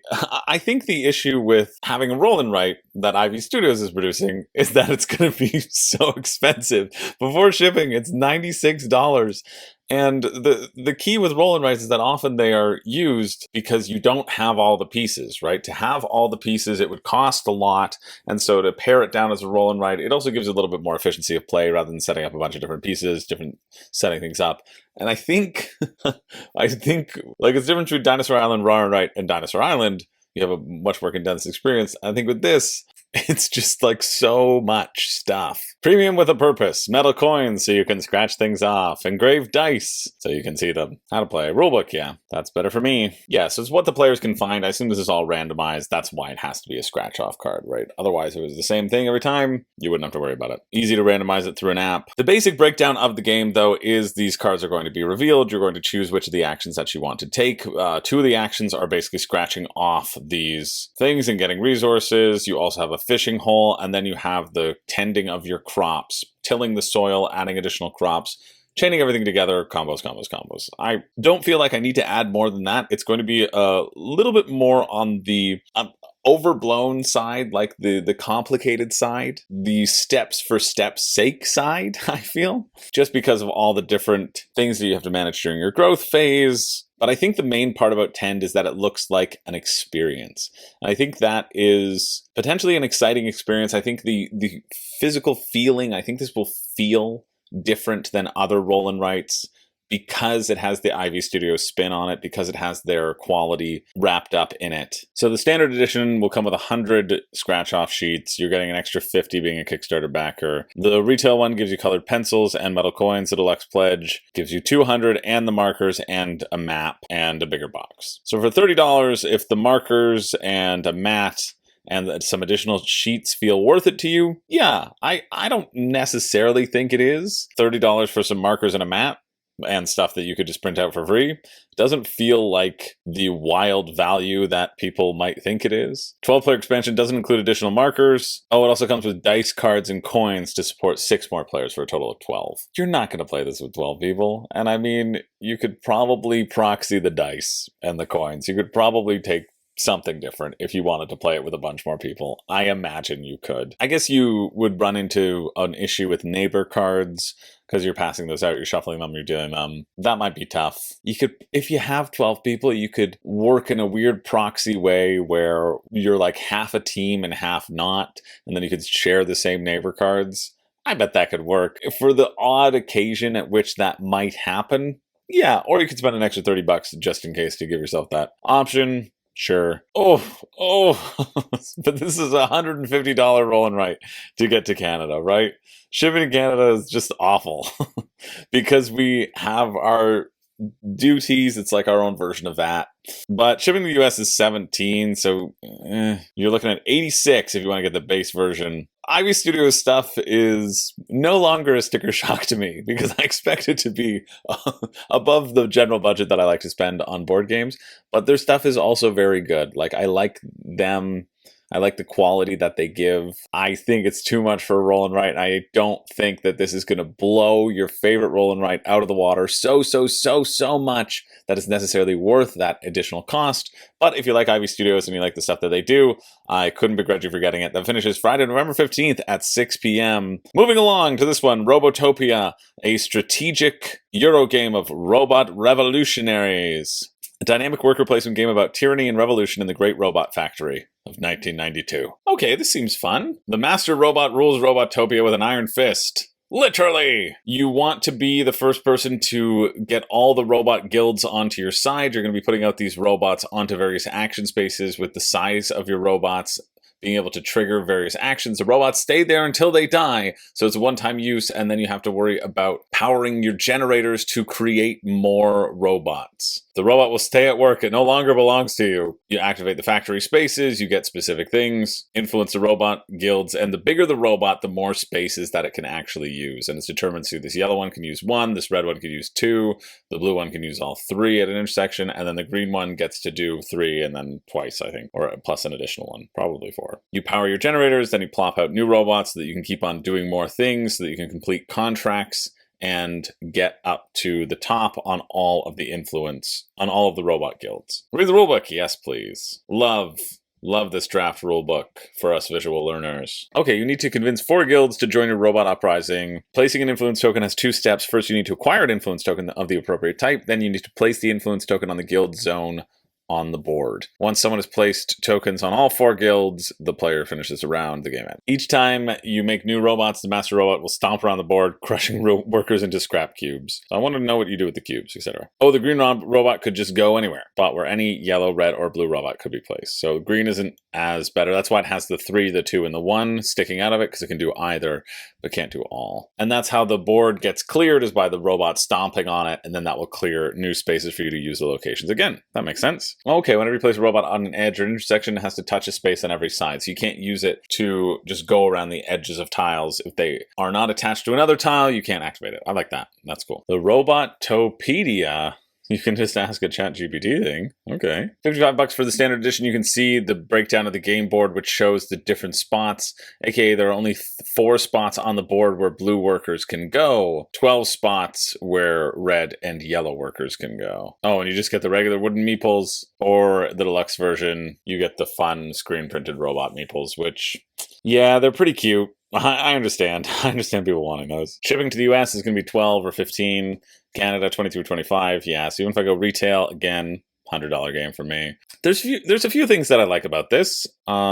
I like that there are these guild cards, which, depending upon what the influence you have with various guilds, you can get special powers. I think that's cool. I love an asymmetric starting hand, and that's what's happening here. I do think that's pretty fun. I like having a bunch of different action cards that you can play, and that being a key part to choosing what space to go to. You're going to have these random actions as well. There's also reference to bonus cards in the setup, which I don't see in the component breakdown. So maybe that's just a change of nomenclature, right? Starting bonus cards. 16 starting bonus cards. Oh, the starting bonus. So it's just the bonus. So it's the starting cards. Okay, cool. So they're just spaces on the board where you can spend money, resources, scrap cubes that you've acquired to get the influence tokens of a specific guild, spending resources on that guild. Yeah, I really like games that build in the asymmetry of powers that you can then unlock as you play through. And I think this is going to do that. Still at $100, I'm not really that interesting. Well, I'm not really that interesting.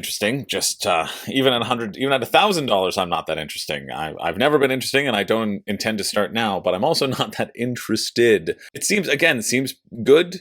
Seems totally fine. I think this funding feels a little low for the value and the quality of game that you're likely going to be getting here. But yeah, that's just the way the cookie crumbles. There's been a lot of ones that look decent this week that haven't been funding very well, and this is one of them. That finishes Friday, November 15th at 7 p.m. There's a lot of games out there. All right, let's take a look at this one quickly. It's not funded yet, but I imagine it will be.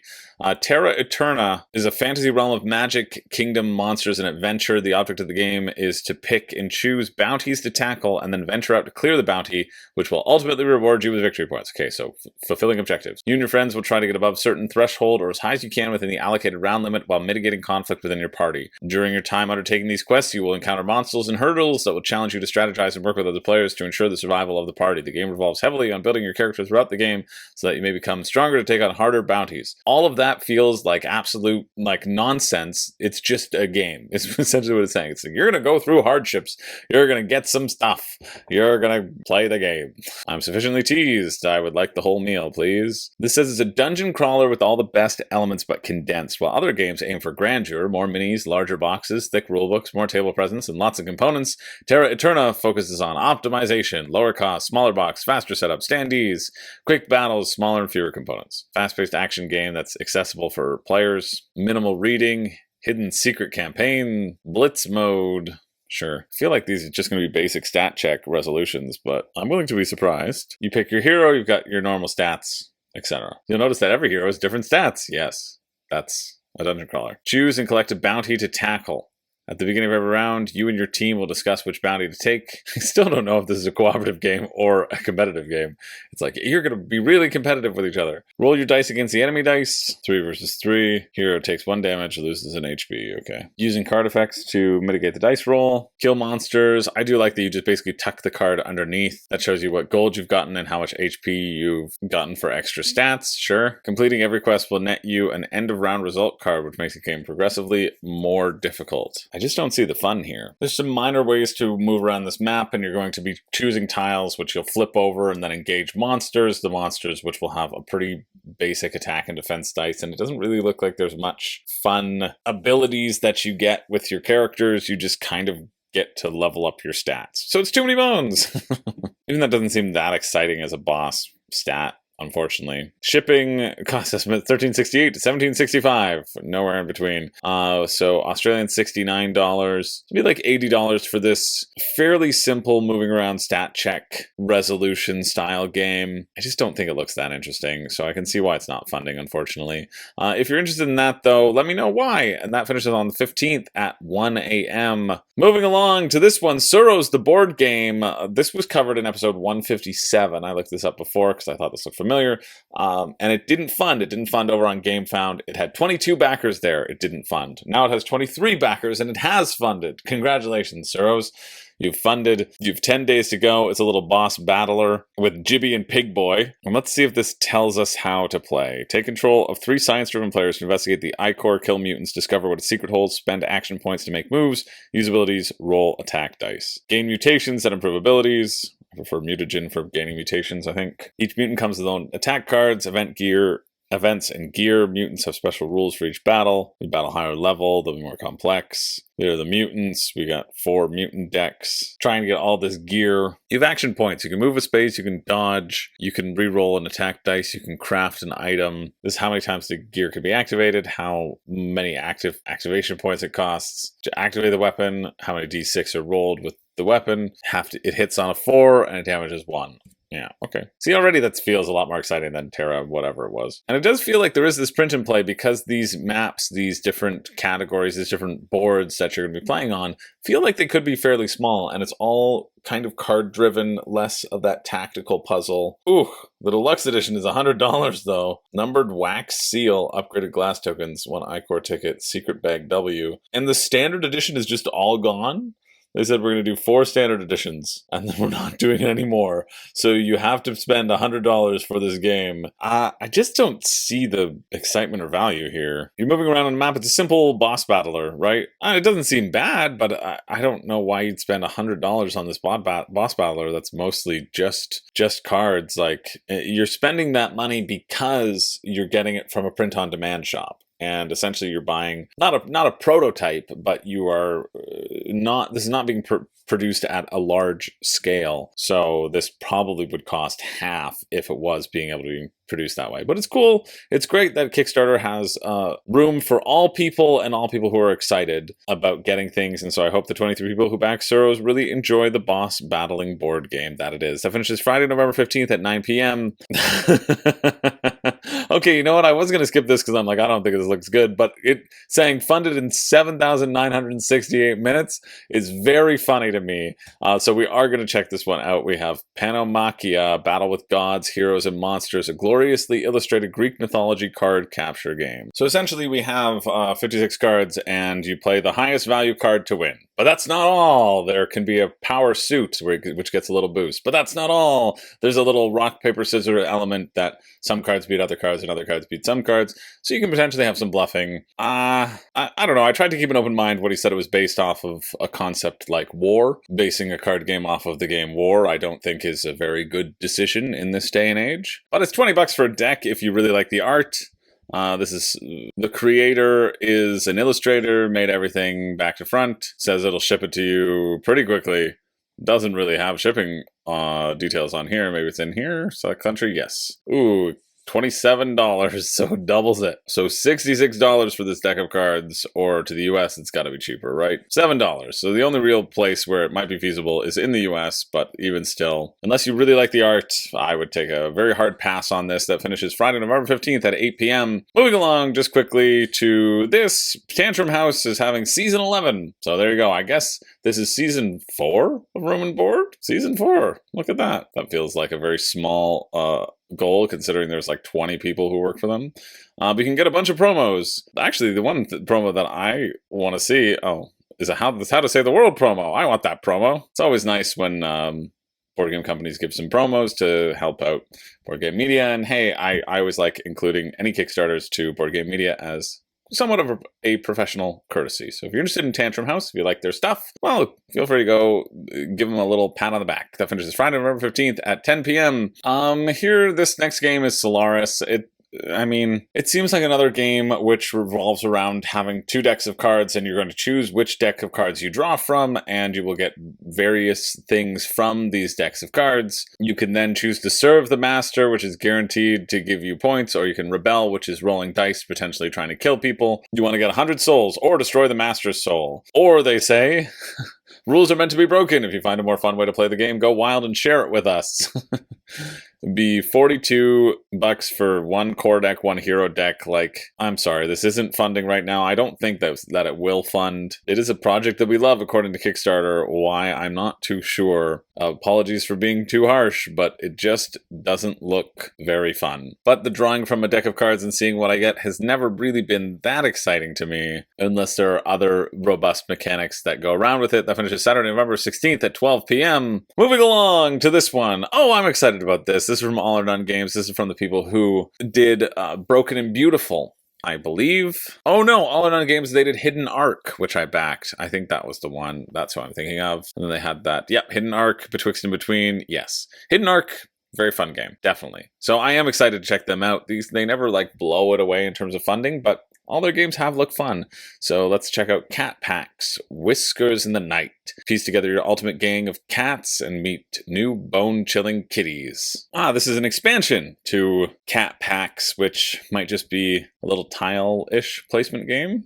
I don't know, I'm going to need to remind myself of it. This box looks familiar. A tile laying game and a card game. You cleverly recruit the cat gang of your most whimsical dreams. You draft a new cat from the alley and use resources to play out cards from their hand to build their cat pack. All cats have different requirements, benefits, relationships, etc. You can see these different circles on the side. That's where they want to be. Planning out your tiles. Game is divided into 4 rounds, in which each player takes 2 turns each. After each round, there's a power struggle, where the player with the most total power wins a cat shine. And if you make a little square, you make a cat shine symbol and you get cat shine. Surrounding a cat card with the cat shine effect on your pack with other cats. Making sets. Player with the most cat shine wins. Okay, so there's a different, you want to have a par, which is like a attack value, or a cat tack value, a cat value, who knows. And this is just adding more cats to the pack. Returning cat is 10 euros, 16 pounds. Like that's, fine for a little pack of cards if you like it. If you wanted cat packs and the new Whiskers in the Night expansion, it's $46 Canadian plus shipping, which is going to be 15 euros or, because it's not lightweight enough to be €5. Oof, again, it's like $60. This is, it seems like a fine game to pick up for $10, $20, but I'm not interested in paying that much for it. That finishes Sunday, November 17th at 7:01 a.m. We're keeping it moving. We only have a few more, one of which I should have done a 5 Reasons You Shouldn't Back, but you know what? You can go watch the other Dice Throne, because there's at least 2 of them. We have the new Dice Throne expansion, Dice Throne Outcasts and Adventures Unchained, 4 new heroes, an expansion for Dice Throne Adventures. I love Dice Throne. I think Dice Throne is great. I also have 16 Dice Throne characters, and you know what I don't need? 4 new ones that are shiny and will arrive in a year when I can just wait and get some Marvel X-Men ones or the Season 2 ones that I don't have. But Dice Throne is very fun. There's going to be 4 spooky additional characters, but I already know that it's $70 Canadian, so that's too much for a pack of 4. I like to pay $50. I paid $50 for the Marvel ones. I will say I do like the sleeves.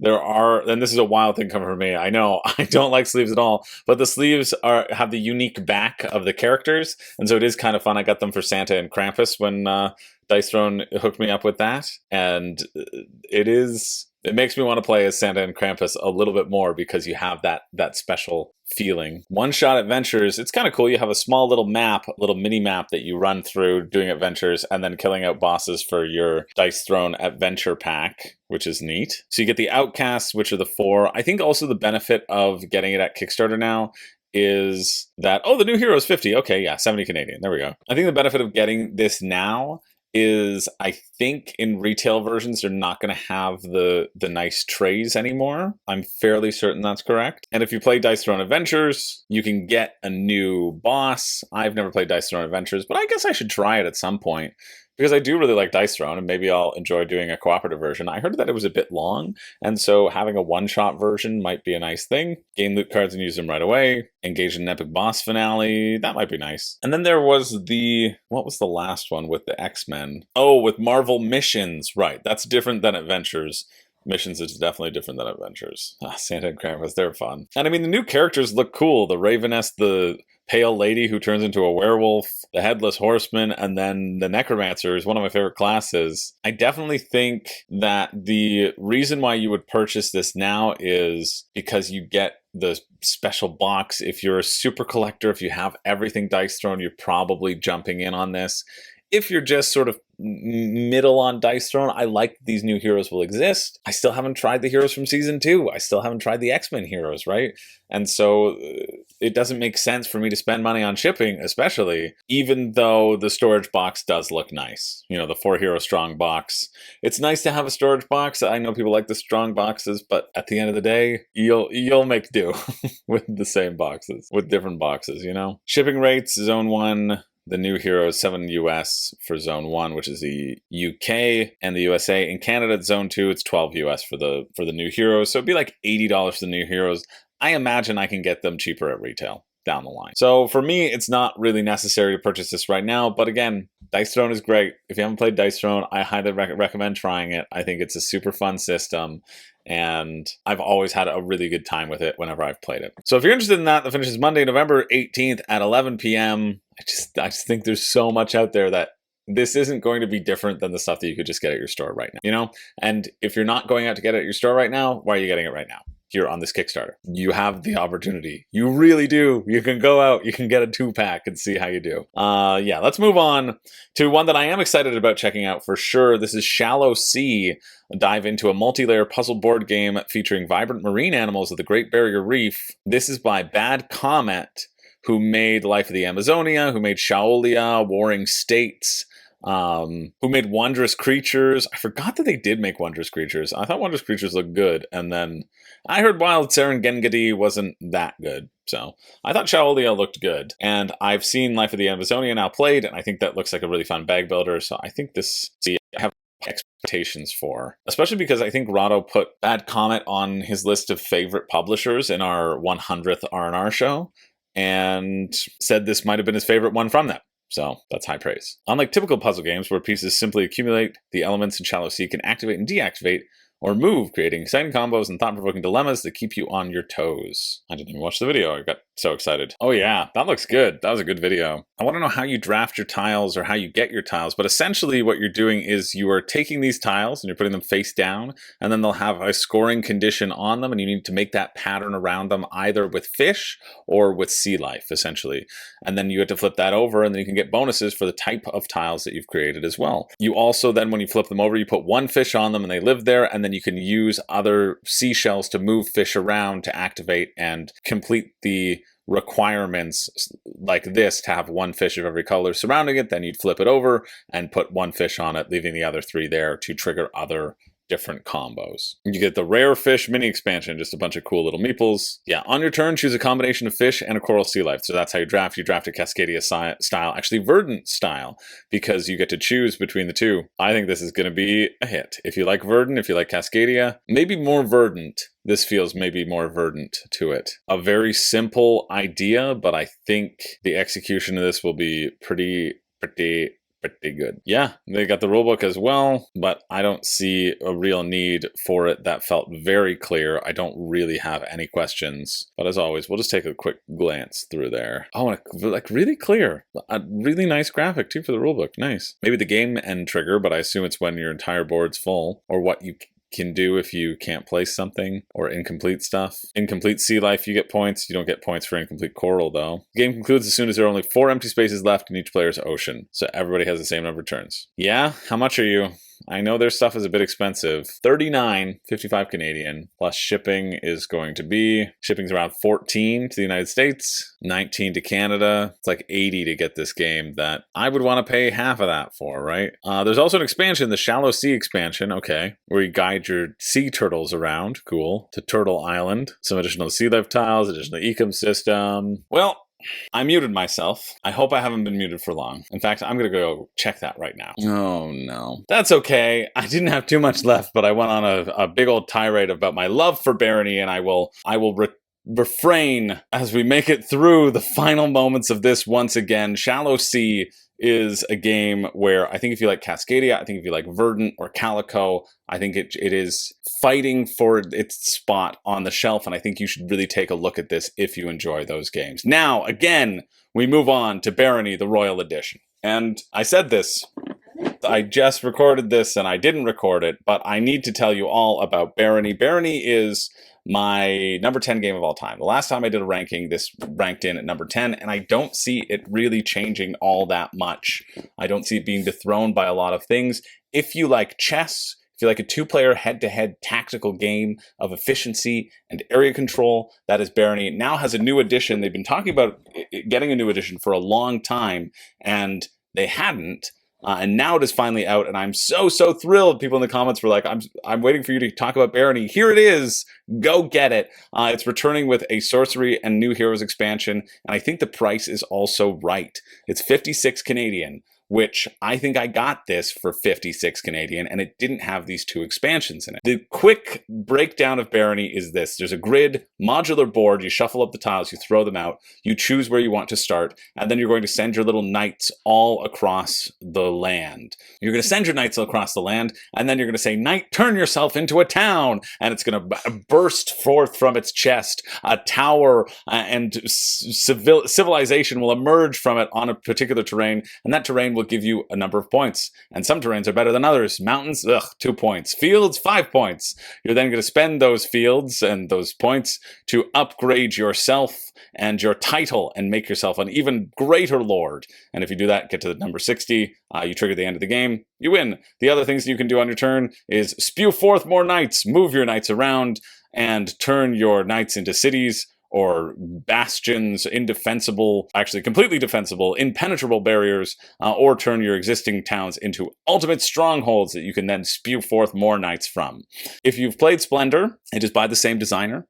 It's also going to come with this Heroes and Sorcerers expansion, which I do not have. The Sorcerers expansion is going to give you some additional tiles, these hexes that will be out on the board, where you run over to. If you can get these locations on the board, you get gems, and you can use those gems for magical abilities. So you're not spending time getting points, but you are spending time investing in possible abilities to get more efficiency down the line. And then you'll also come with this heroic expansion, which will give you additional cards for additional asymmetry. Every person can start with special cards, one-time use that you can use throughout the game. It does have a heroic pledge where you can get these things for your own copy.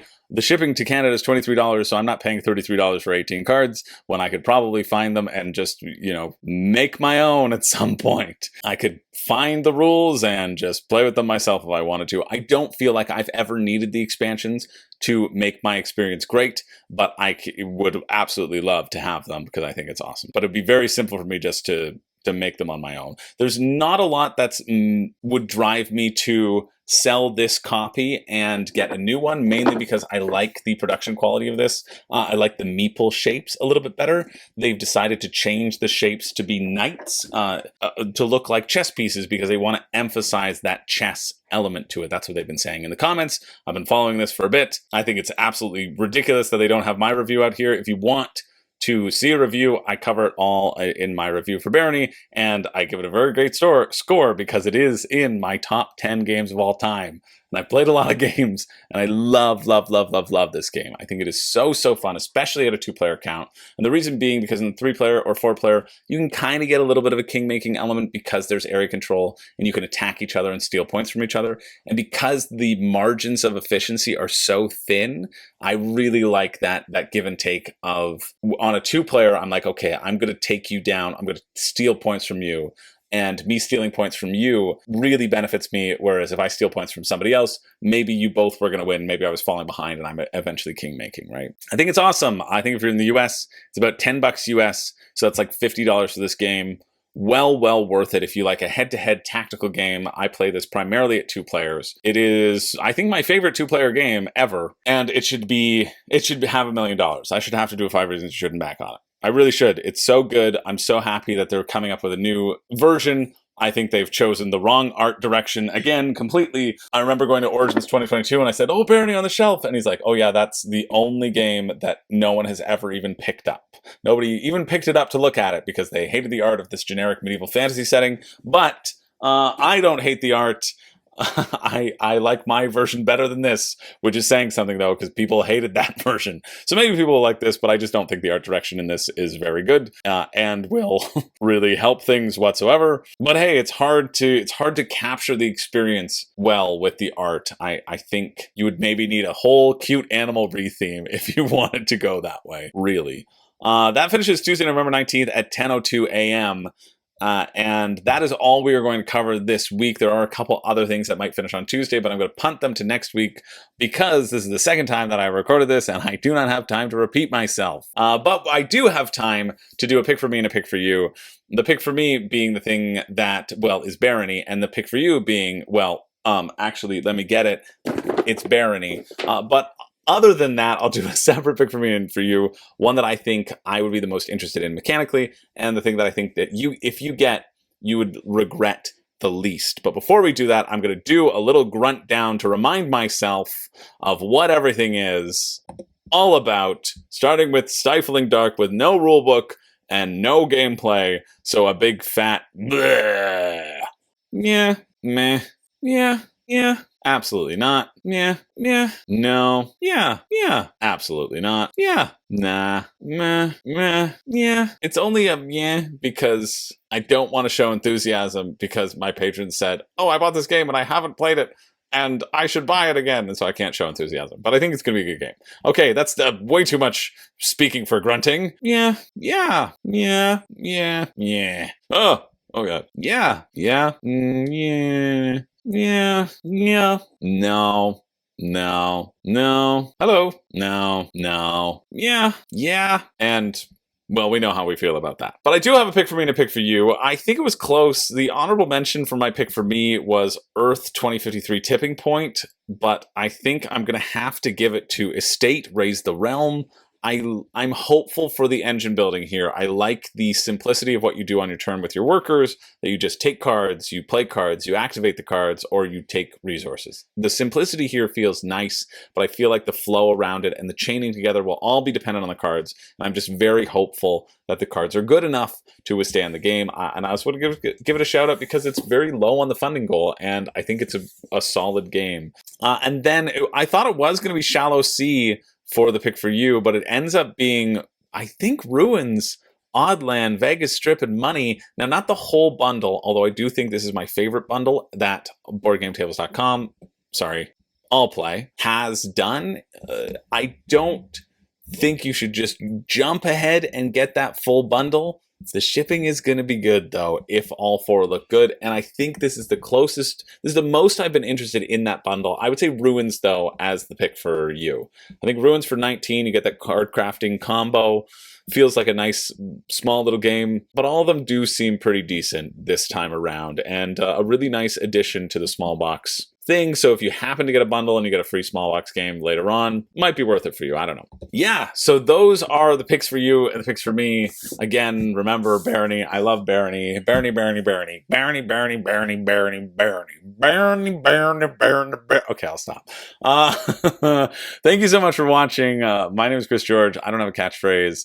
And I don't think I am going to upgrade my coffee because I do like my coffee as it is. It's got chunkier meeples too. It's got chunkier wood. And they said even in the updates are like, listen, we could not afford to produce this game at this cost with the components that the other one had. So for that, that's why I'll probably be retaining onto my own copy instead of doing the upgrade. But I was ready to pull the trigger, and if there's a way, maybe I'll see. No, there's no group buy. It's not raising enough money for there to be group buy. But if I could get it for $10 for the hero thing, I would do it. I would absolutely do it to just have the little upgrade just because I like the game so much. But I don't think you need it. I think the base game is great, and it's cool that they've added all that stuff into one version. I think it's a great pick. That's it. Barony. Have I met my quota of Barony? Have I expressed to you my enthusiasm for it? I just love seeing a game that I've talked about that people have been interested in now have be available for people to be interested in. But I think you'll also hopefully be able to get it at retail, although the campaign's not doing that well, so I don't really know, but I think it would be a real shame if that game didn't exist. So that's why I like to champion it, and I like to champion you. I hope you're having a wonderful day, and I will see you very, very soon when you click on whatever video YouTube has told you to watch next.